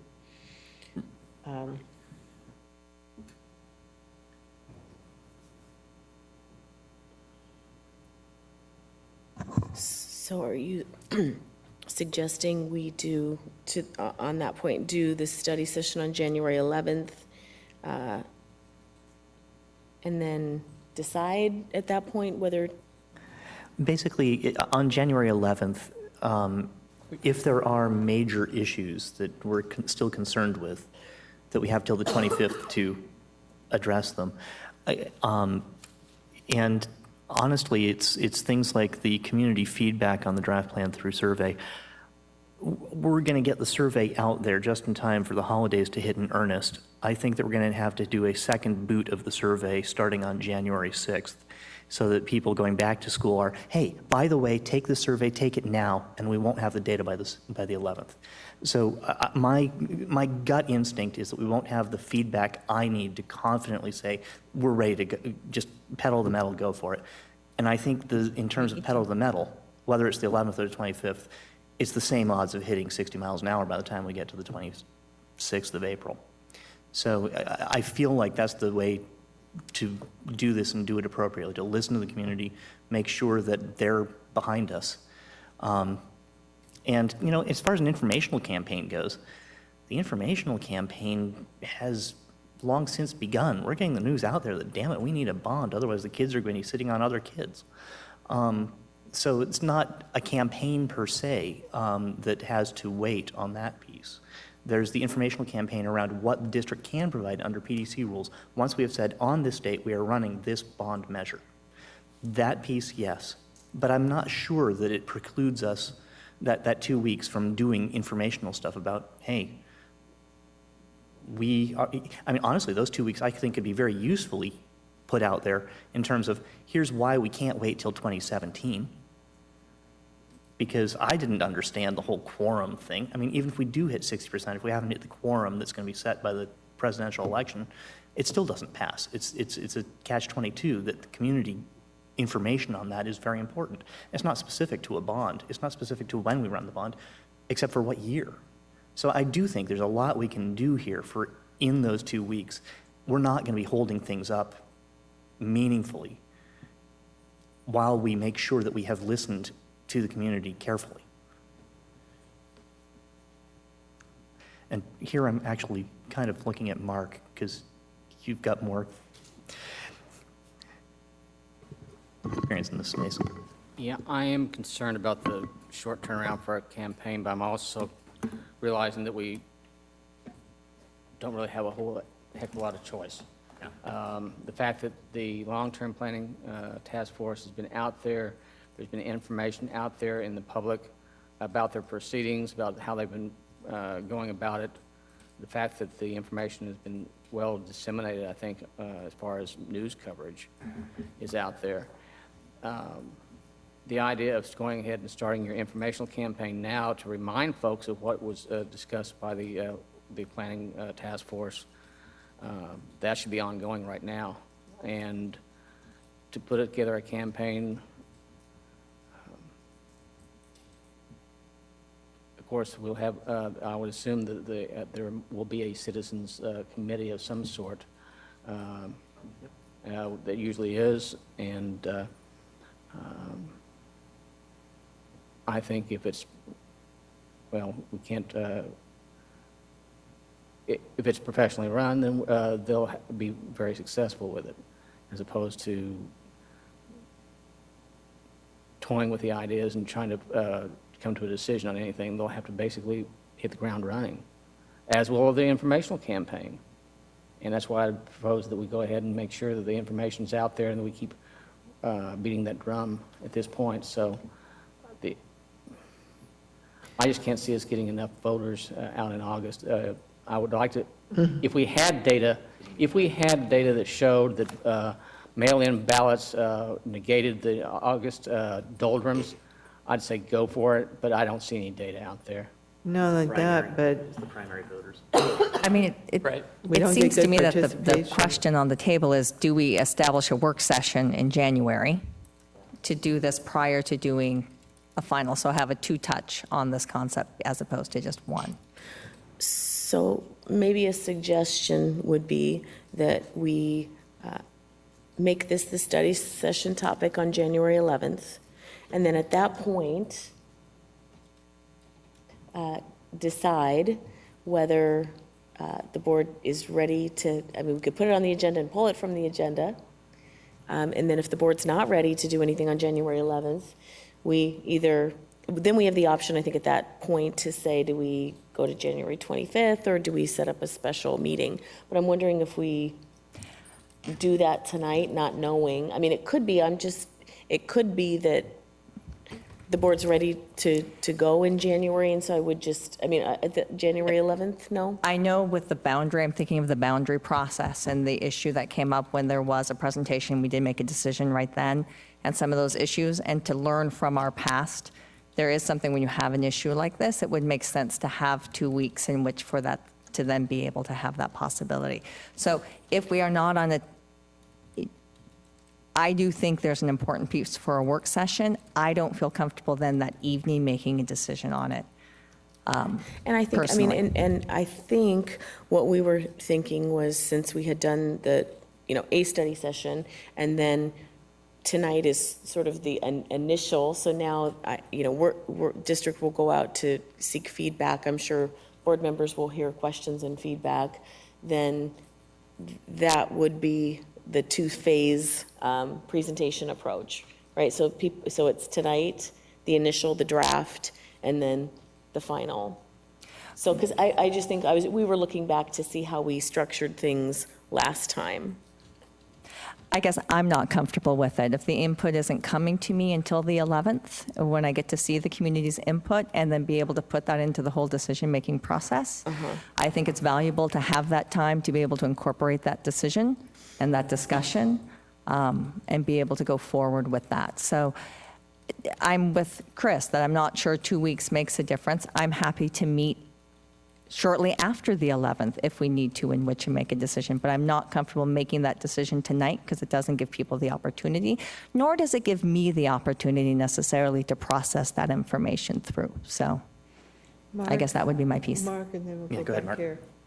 I'd like to move that we, in addition to the in addition to the January 11th date, that we go ahead and schedule an interim meeting, if you will, in between the two current dates on the 8 days later, since we can't do the federal holiday of the 18th. I guess that would be Tuesday the 19th. Let's Or go ahead and Wednesday, the schedule it. 20th. I'm sorry? Wednesday, the 20th would be better for me. Tentatively schedule it. We need Yeah. Let's, so I move that we tentatively schedule the meeting, or whatever date you may say is the best for everyone, whether that be the Tuesday or the Wednesday. I don't know that we want a motion on this. Oh, We're well, getting I a thought maybe we needed consensus. one. I wasn't. That's a good question. I don't think we do, but we'll take that as a suggestion, unless you all want to vote on it. I don't think it's necessary. Did you have a comment, Eric or Chris? No, we're good. Okay, Chris?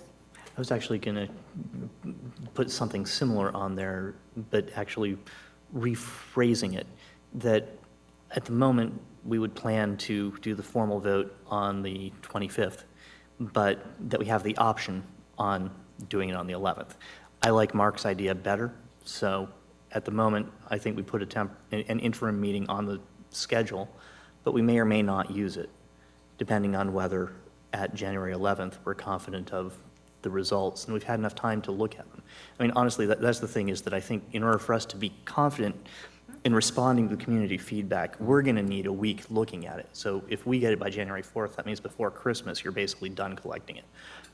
I do think Catherine deserves to have a little bit of time off in the holidays. I think we have a consensus here. The board's simply not ready to vote on January 11th. So let's do the study session. Let's try and collect as much community feedback as possible. And then plan, if we need to have a meeting on the 20th. That would be a few extra days. You're right, it is only a few extra days. Maybe we only need to meet on the 25th. That doesn't have to be decided tonight. So I completely, understand the concern about January 11th. My concern about not saying here's the subsequent date is I think it might get confusing for people. So I don't want people to think the board action is going to take place on the 25th and then suddenly there's a meeting that got scheduled on the 20th and what's that all about and where did that come from? So I think it might be better to go ahead and schedule the meeting on the 20th, if that's what you're thinking, because then we can advertise that meeting and be really upfront and even talk about it on the 11th, right? That the board is considering, getting whatever we, on the 11th and then making the, voting on the 20th. On the 20th or the 25th? Well, I'm suggesting if we are thinking about setting a special meeting, that we definitely I have don't it. want it to be, we think we're going to do the 25th, because then people will kind of get it in their mind that it's going to happen on the 25th, and then if we come out and schedule a meeting on the 20th, I just think it will be confusing to people. So I think we would probably be better off, just in terms of clarity of communication, to schedule the subsequent meeting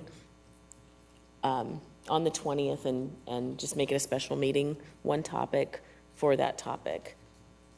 That's. Are you all okay with having that meeting at 5? Yeah. I'd like to make sure that we have no confusion about it. I'd like to have the meeting on the 20th, but also then with the final decision not being until the 25th. I think that you need to have the two meetings, because you end up having the one meeting where we'll have all the data from the bond committee, but also then we will have ample time then to have the extended amount of information from the survey of the public. I don't want us to have any question in anybody's mind that we are not asking them one more time for their opinion, and that we're listening and that we're actually evaluating their opinions as well as the recommendations of the committee. So I'd like to see 3 meetings in January.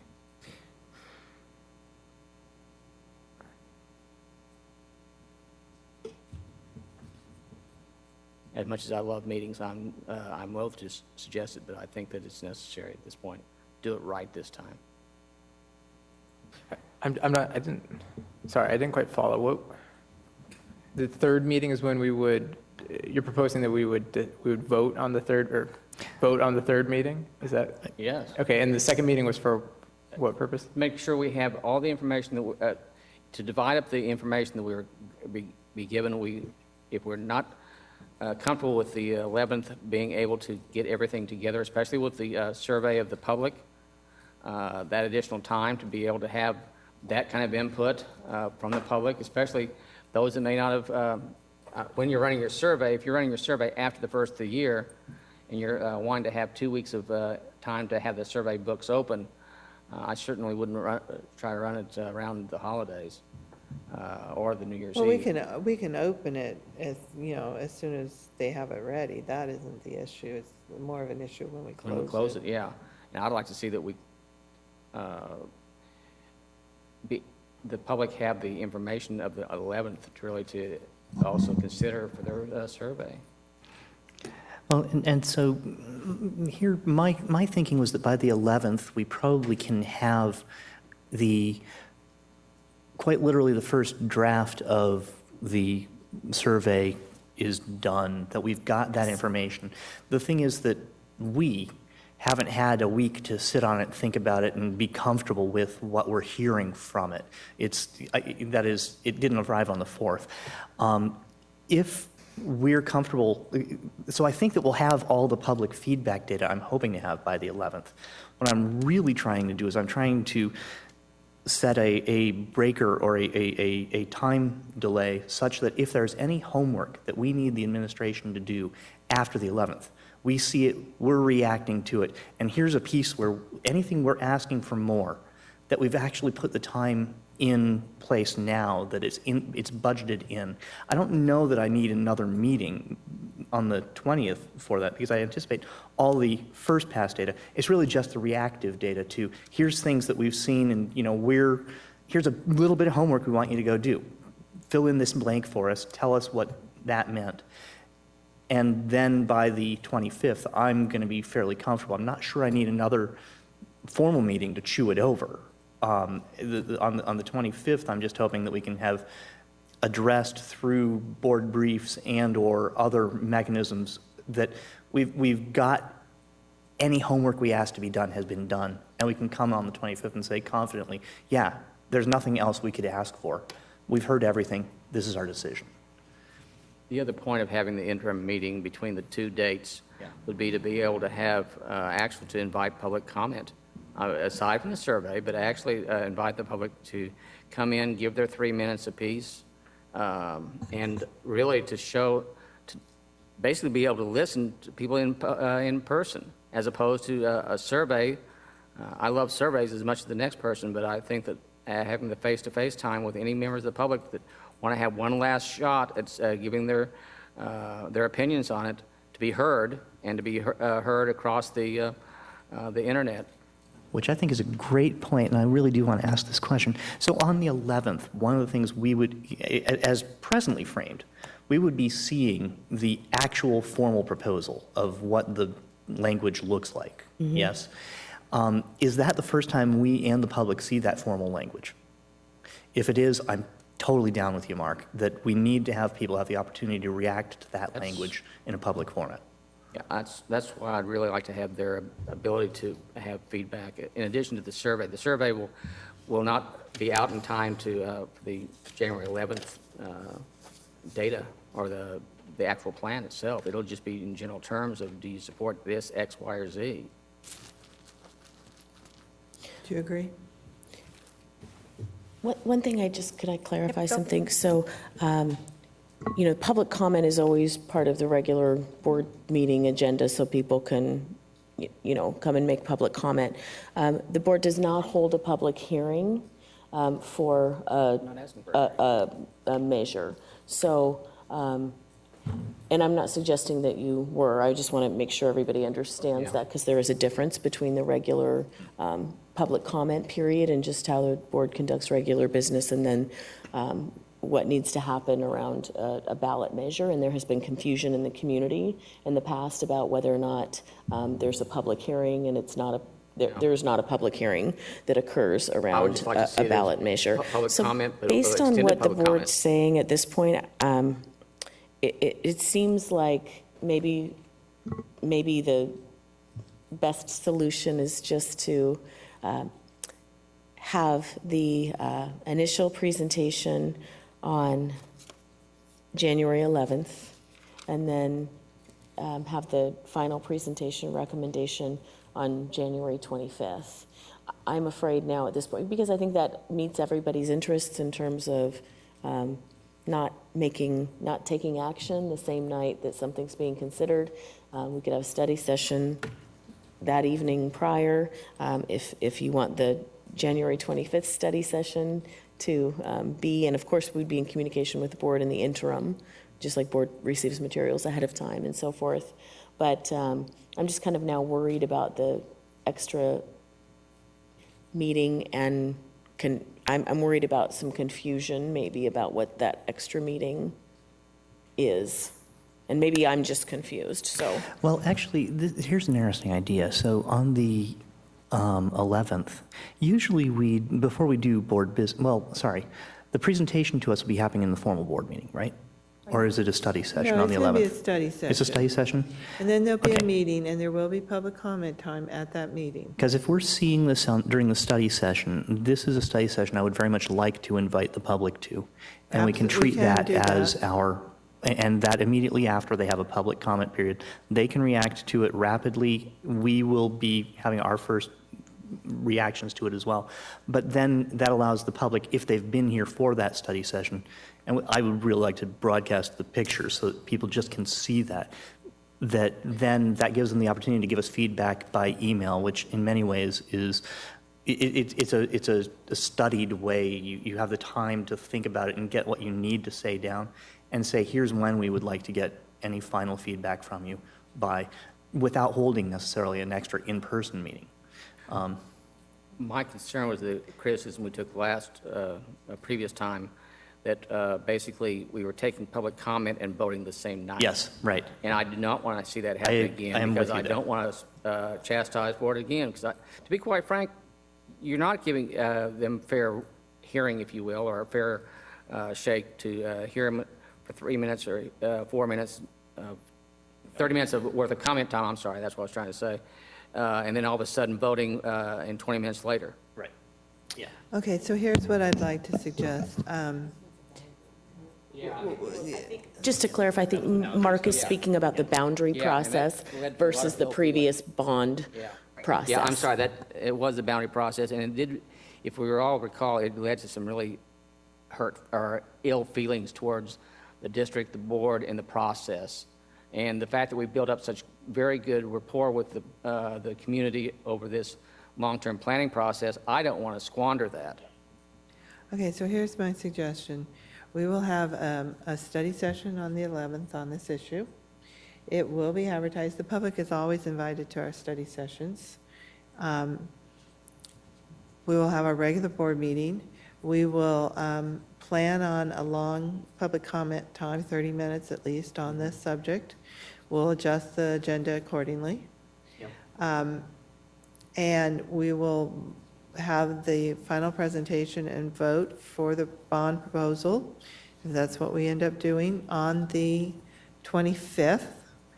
There is still a time in between the 11th and the 25th if something else comes up that we need to consider. But that way, we're keeping to our regular schedule so people won't be confused. And we should have time to get our public's input. It's not like this hasn't been out there in the public eye for quite some time now. We just need to keep working to make sure that it stays in the public eye, I think. Are you all comfortable with that? I will just take head shakes unless somebody objects. All right, then you're okay with that? I'll go along with the rest of the group, but I still think that the 3 meetings would be the best, to be quite frank, but I'm willing to go with the majority, to be quite, I mean, that's... Well, and technically it will be 3 meetings because there'll be 2 on the 11th and 1 on the 25th. Plus this one, so. Yeah. So, and it's never a closed book. Like I said, we only need to give, I always forget, 24 or 48 hours notice to have a public meeting, but let's hope we don't have to do that. So I'm assuming the survey will go up fairly soon, and admittedly, it is not the best time, but maybe we can send out numerous reminders about the availability of the survey. Are you all ready to move on? Because we have an ER report tonight. I did not want to have both of these on the agenda at the same time, but Yeah, we were kind of stuck. just one last little piece, and that is on the survey, it would be nice, having made the decision that we're treating this as not just a presentation to the board, but as a public presentation during that study session, to have the survey say, oh, by the way, and if you want to see the final versions of this, please come on the 11th. Well, and the materials for the 25th will be out by Thursday, the 21st. Right. And the materials for the 11th will be out Yeah, it's on the the 11th 7th. that I really want people to feel like we're able to listen and react. Also, having the public be able to react to something more concrete than we would have at the 11th, or than Well, we have actually now. have something But fairly once- concrete right now. Well, the dollar figures aren't there, and I think that's what people consider Yeah, concrete. tonight, just to clarify for everybody, tonight was not meant to be concrete because the board's not taking any that's why action. I- Right, but January 11th will be. So our intent will be to have all the specificity out there and presented, and then we can just come back, and it would be similar, I think, to the Long-Term Facility Planning Task Force recommendation. They did a pretty comprehensive presentation at one board meeting, laid out all their recommendations, and then the subsequent meeting, it was, based on that particular piece of work, it was a pretty quick, yeah, so this could be different, but I'm just saying it would be structured in that same way. So we will have a full presentation with specificity on January 11th. Could and the then survey action. be inclusive of the 11th, so people, once they hear it on a line, the actual presentation, the concrete presentation, they could actually then have a more informed I'll decision? just say we do have some parameters around us in terms of what we can and can't do in a survey based on Public Disclosure Commission guidelines. So that's, there's certain things we can ask in a survey and certain things that we that's what I'm saying. can't. So I think the Whatever's survey within the has to be kind of done prior to, yeah. People So I'm just don't agreeing need a with you, Mark. survey I'm just to clarifying for the give rest us of the input. group. The survey is only one piece of the tool, so I think we could close the survey in time to have the data for us on the 11th. People tend to wait to the last minute or forget it, so I think that'll be okay. I think we should move on to our ER report. If possible, in view of how late it's getting, if you can save your questions, not jot down the slide number, but if it's a burning one, we will understand. Thank you. John?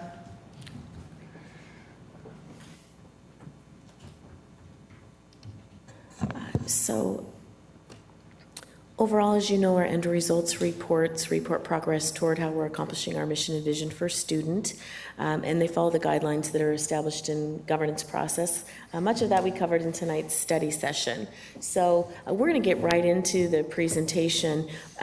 Tonight, this is in the written document that the board receives, but rather than go through all of the means that we are working on in all of these areas, ELL, safety net, special education, curriculum, and assessment, we just wanted to quickly click through those slides because they're very similar to what you have seen in the two previous presentations, and they're included in the written report. So in order for us to really keep to the 30-minute time frame, I'm going to hand it right over to John so he can get into the data.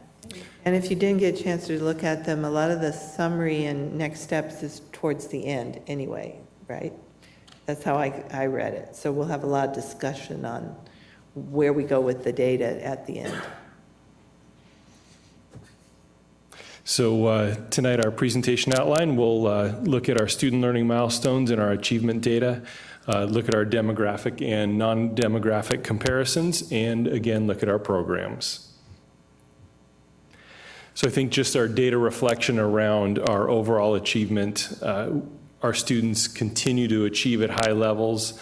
Over 50% of our students at the 8th grade level are performing at a level 4 in literacy, which is outstanding. We continue to outperform our state peers and perform similar to our comparable districts. And it's interesting to note that the performance trend that we see in Lake Washington is very similar pattern to our comparable districts. And so this is the first presentation where our new performance targets are referenced in ELA and math. And so baseline and current are the same year. And so you can see here for ELA and math. And then looking at science, we actually have a few more data points, seeing that we have baseline in 2011, current in 2014, and target in 2018. Generally, that's a flat trend going up or down a couple of points here and there. And so something for us to be aware of. Comparing Lake Washington School District to Washington State, you can see here we also outperform in all areas. And when comparing to our comparable districts, you can see we perform very well.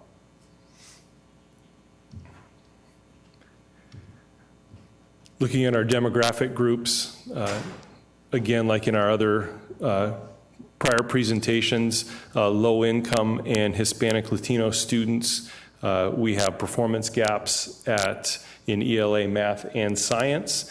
And again, we have a performance gap between our males and our females in ELA. So just a review of our demographic trends over time. And looking at our low income trend, which has remained flat even as the district has grown. And so looking at our ELA comparison here to identify gaps, you can see here the three groups that we have gaps: low income, Hispanic Latino, and male students. In mathematics, low income and our Hispanic Latino. And then in science, again, that's those same two groups, low income and the Hispanic Latino population. Rules. How much crossover is there between those two groups? Those two groups, the Hispanic Latino and the low income. How are we talking about? So the largest so our ELL group is relatively small. And so the place where we have the most significant impact and significant crossover is special education and low income, because the N in both of those groups are large. And so when you have, it's about 20 to 25% crossover there, which represents a large number of students. And so we can get you the actual data on that, the actual numbers if. Well, to me, it's important for how we target and intervene to know that. Okay. Great.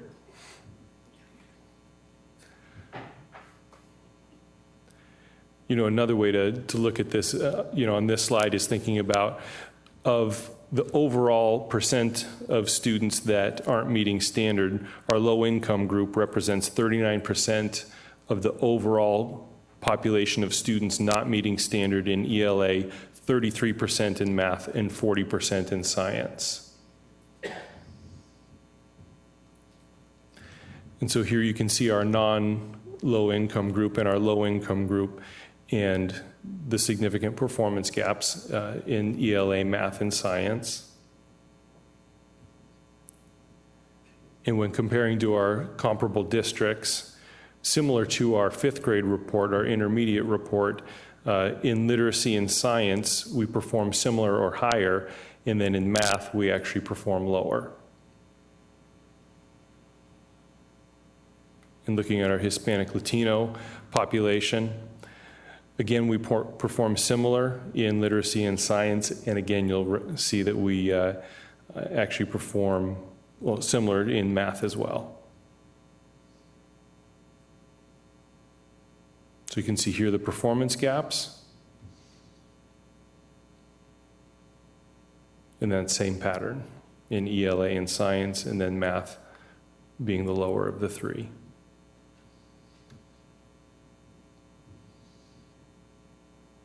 And our males, and I believe this is the third report where we've identified a performance gap in reading for our primary group, and then ELA for our intermediate and middle school group, but then our males outperform our comparable districts in ELA. And so you can see an 8% gap here between our males and female students, and when looking at comparable districts in the state.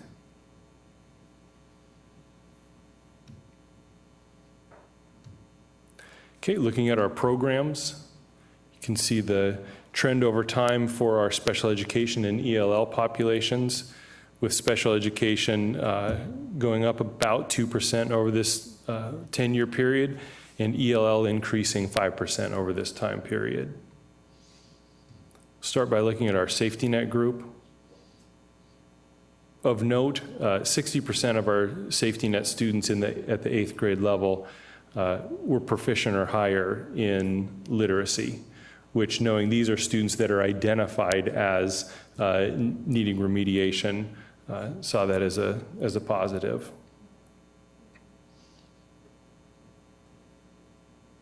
I think it's interesting just to note the difference of the gap here between literacy and math, about 22% in literacy and 41% in mathematics.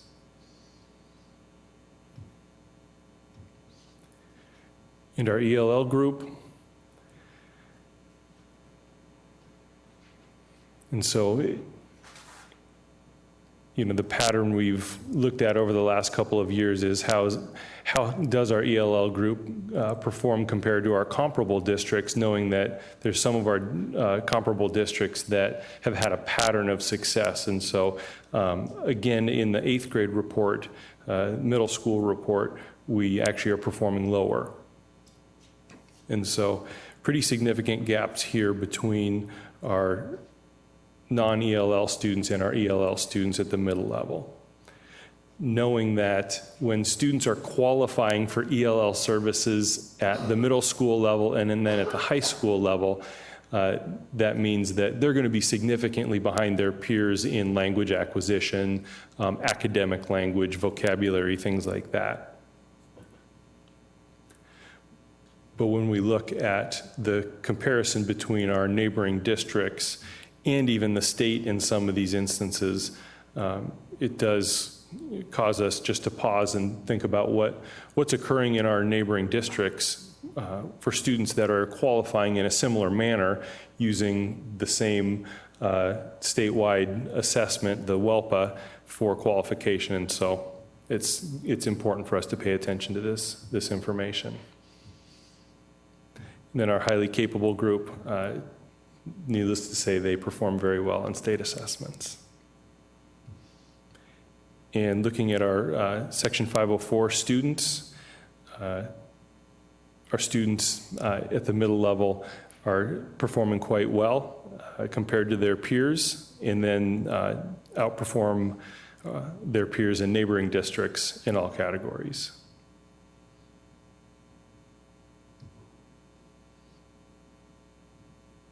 Let me rephrase that. They perform similar or higher.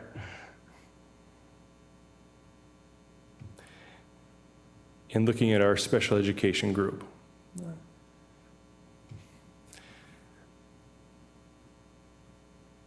Again, significant gaps here for our students that are qualified with learning challenges. And then when comparing to our comparable districts, relatively similar performance. And again, disaggregating our data based on LRE. And remember that LRE category 1 is where students are in the general education setting for 80 to 100% of their school day. Students that are in LRE 2 are in general education for 40 to 79% of their day, and students that are LRE 3 are in general education 0 to 39% of their day. And remember, we have 13 qualifying categories. To be in special education, you have to go through an evaluation process and qualify in one of these categories to receive services. And so, you remember the last report, we kind of walked through each of these, but this just gives you an overall view of the makeup of this 8th grade group, and not only their qualifying categories, but the breakout of which LRE category they fall within. You'll see in the data as it plays out, tried to pay close attention to not report out ends less than 10, with, I think, 2 exceptions where it was very close. And so just wanted to provide that data. And so looking at literacy, this is how it breaks out across the LRE categories. More students proficient or higher in LRE 1, and less students proficient or higher in LRE 3.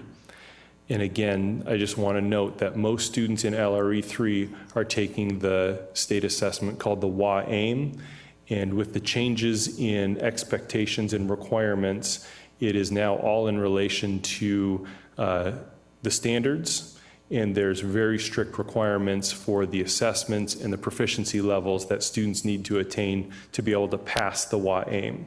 And so with that change, we saw a significant difference in the scores being reported for most of our students in the LRE 3 category. And so looking at LRE 1 and literacy,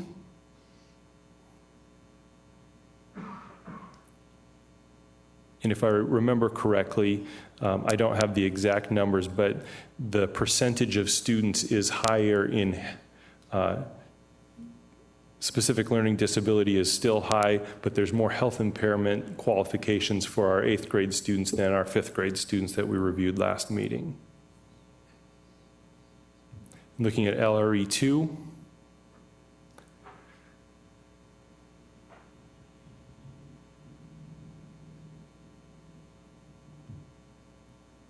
and there was only one qualifying category that had an N greater than 10 in LRE 3, and that was autism. And I guess one more thing to point out, rather than reporting percentages, we reported incidents, so numbers of students rather than percents.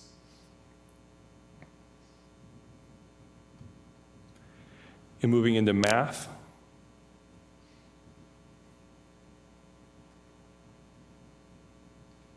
this is by LRE category and LRE 1.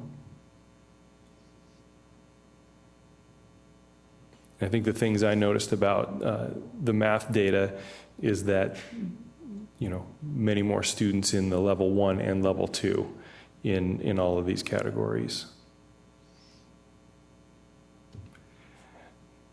And for LRE 2, and then LRE 3.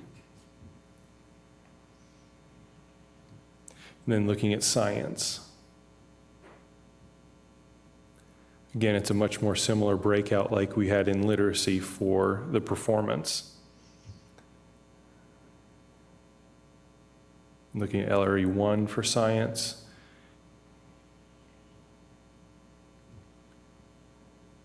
And 2. And LRE 3.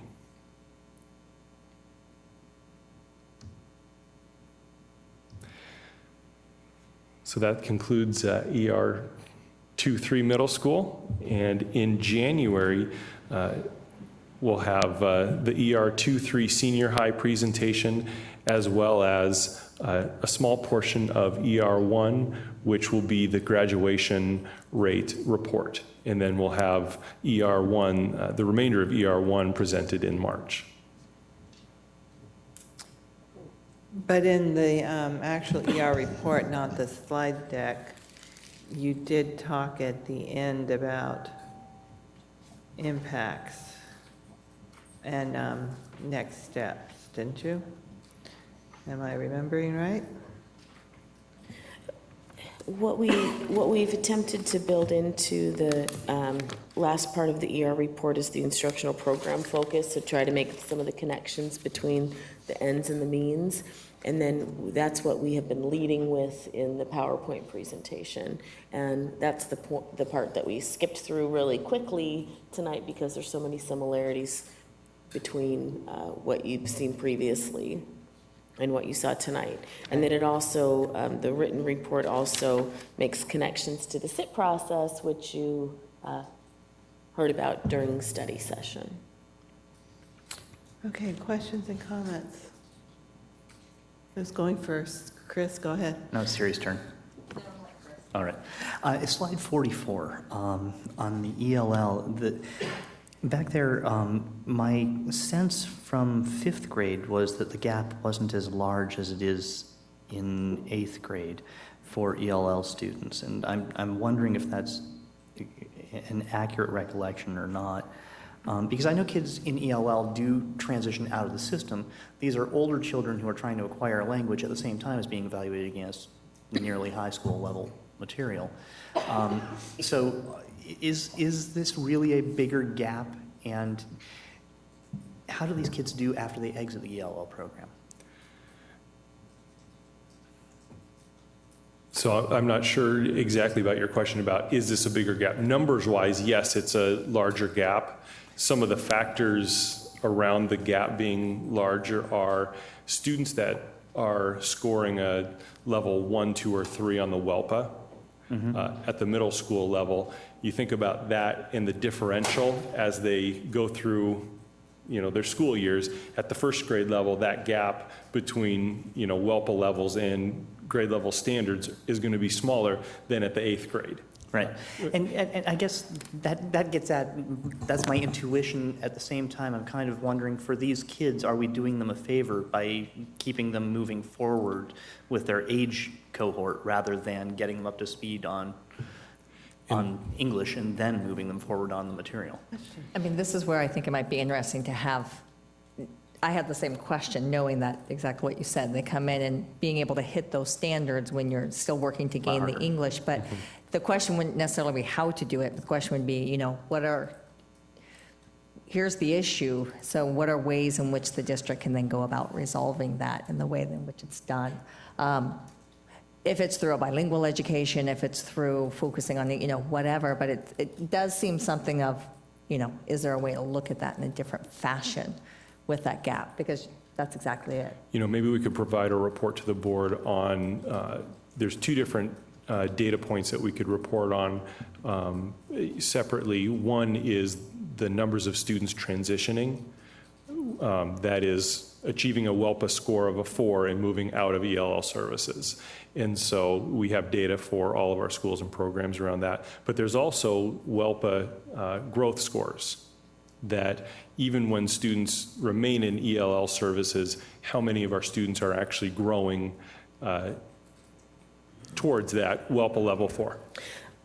I think this is kind of an interesting example of some of what we were talking about earlier in study session. So we provide, intermittent updates to the board on, you got one recently on the AMAOs for ELL, and then data that's contained in EL7 around some of the things John's talking about. It all comes at different times and in different ways, and so it's hard to thread the whole picture together tonight around all of the ELL data points and the program efforts. And so I'm just reflecting on a lot of the questions that come up. It's like we can answer them, but then we don't come back at a subsequent ER report and answer them. It's like way later. So that's just one of the things that we've been talking about, is how do we potentially restructure what gets presented when, so we're not just posing the questions and then they never seem to come back and get answered, or when they do, so much time has passed, no one can even remember, right, that they posed the question. So that's just to say, I think that maybe that's one of the things we could potentially talk about, moving forward, is that calendar of reporting, so it makes better sense. Because here, the picture that I'm seeing when we're talking about the ends reporting, I'm interested in the ends reporting around the whole district, and there I can just take a slice through a grade band, and I'm real comfortable with it. When we start talking about the demographic strata, that's where I get, okay, what's the cohort effect? For ELL in particular, nominally they're supposed to transition out in 3 years. Do I recall that correctly? If that's 3 years, then the kids who are entering it in 8th grade are a very different set than were in it in 5th grade. And is it we could have an ELL program that's working great in the elementary school and one that's not working in the high school. And that is a different question. So ELL is sort of, I would be much happier grappling with that as one big piece rather than bit by bit. So I'm with you. Yes, on a slightly different note, safety net. I know there's been a lot of efforts, especially at the elementary school level, and I believe in reading at the end, there were some starting ones this year in 2015 and 16.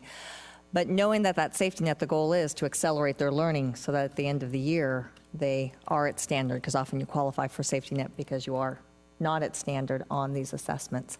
So that's a piece that I would like to learn a little more about, or at least that we look at as to how are we really working with those middle school kids and are our initiatives being effective there and getting them to accelerate their learning to where it needs to be. Because I'm assuming there's a lot of overlap in there possibly with, there could be learning disabilities that aren't caught. There could be any components of what, so it'd be a nice thing to know a little more and to try to, knowing we just did a program review on safety net as well and how that's going in that process, so. When we see gaps between where we're at and what our what comparable districts are at, what is it that, well, what is the process that we do to see what the other districts are doing? For example, with the most noticeable one to me was with ELL, I guess. And so our director of intervention services, Kelly Pease, one, they have regional meetings very often where they're talking, collaborating, discussing things like this. Oftentimes, district administrators will just call one another and have those conversations. We'll go observe programs, site visits, things like that. So, good question.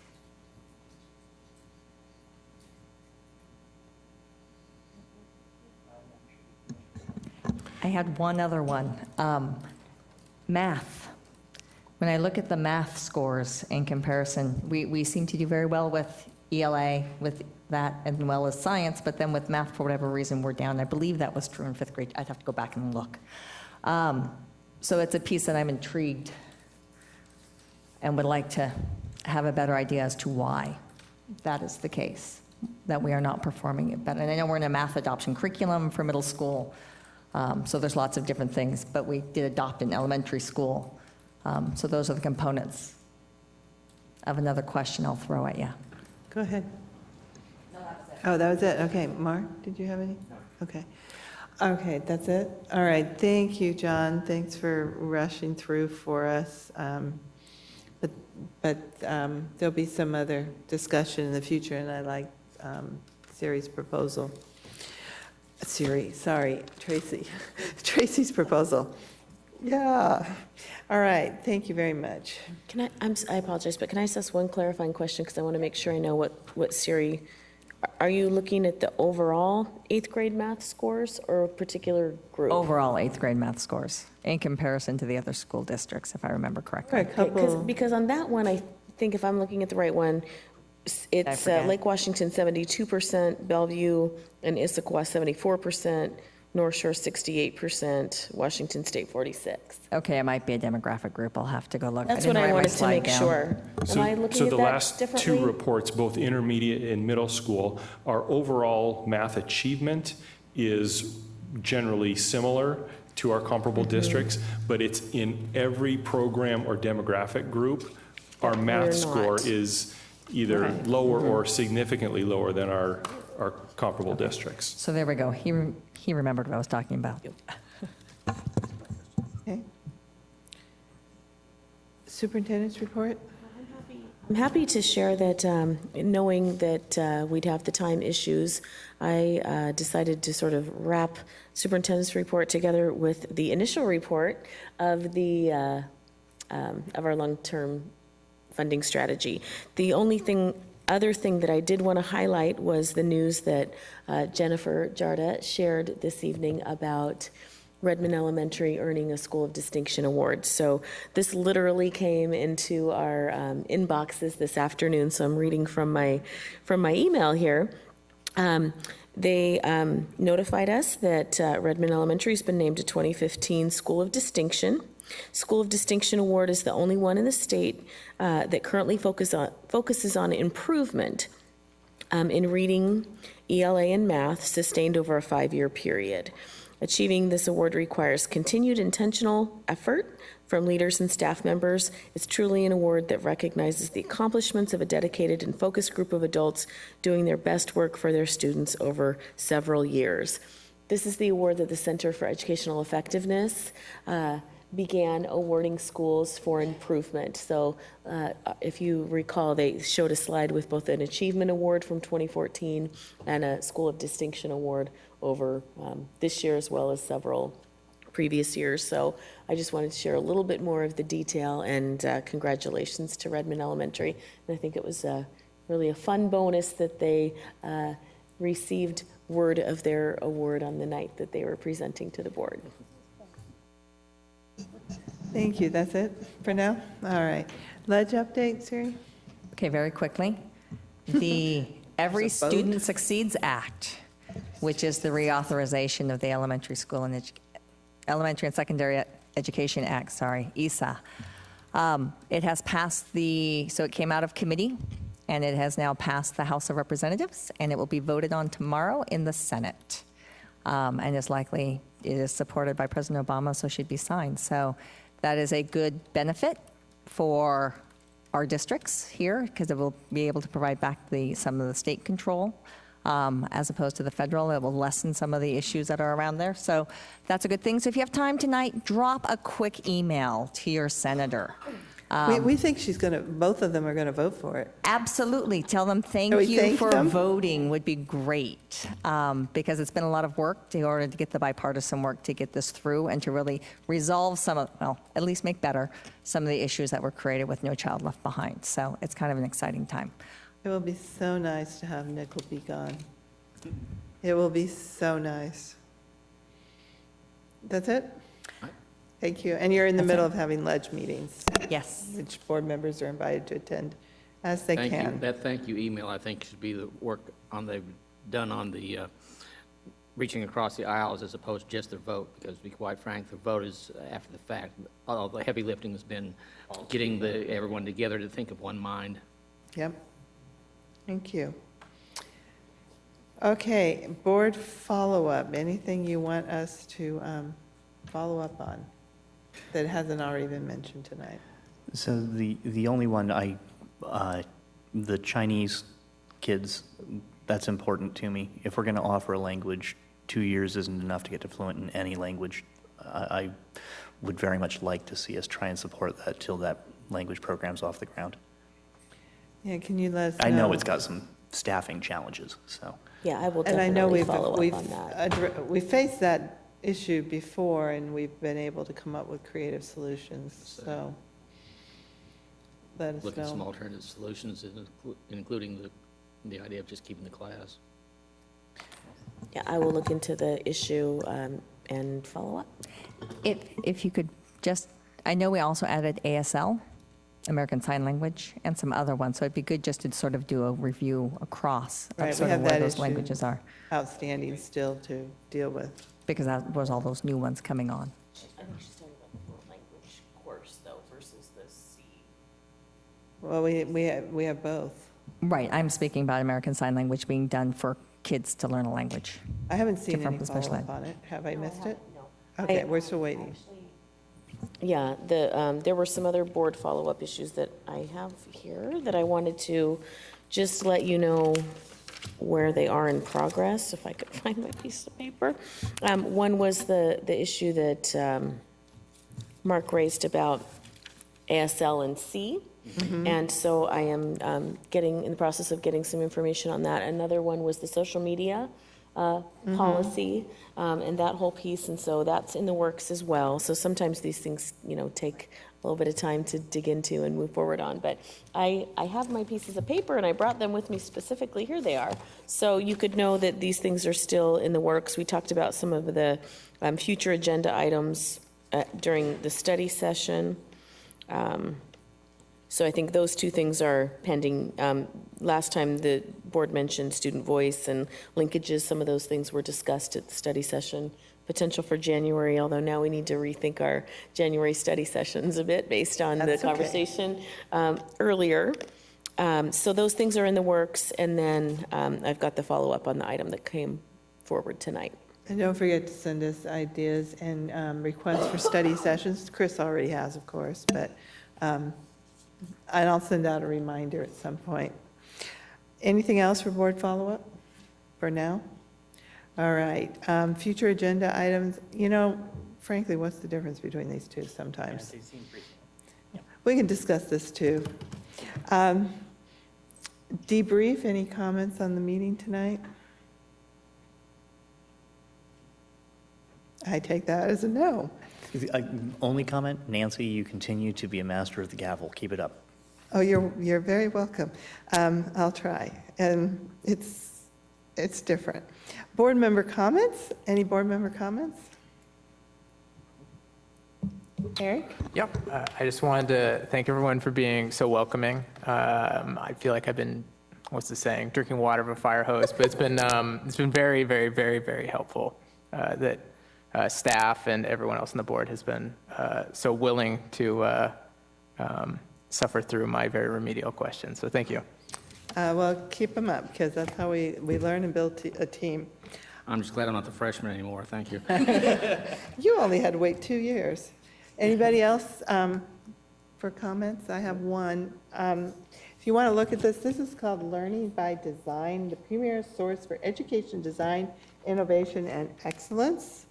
And exceptional learning environments, more than a new building, and I think there's some really good bullet points to remember when you're building and modernizing facilities. And also, just so that you know, Tesla STEM School is one of the outstanding projects. This was a very unique project for our district, and it did get national recognition. So you can take a look at my copy if you want. Anybody else? I'll entertain a motion to adjourn. So moved. Second. All those in favor? Aye. Opposed? Adjourned.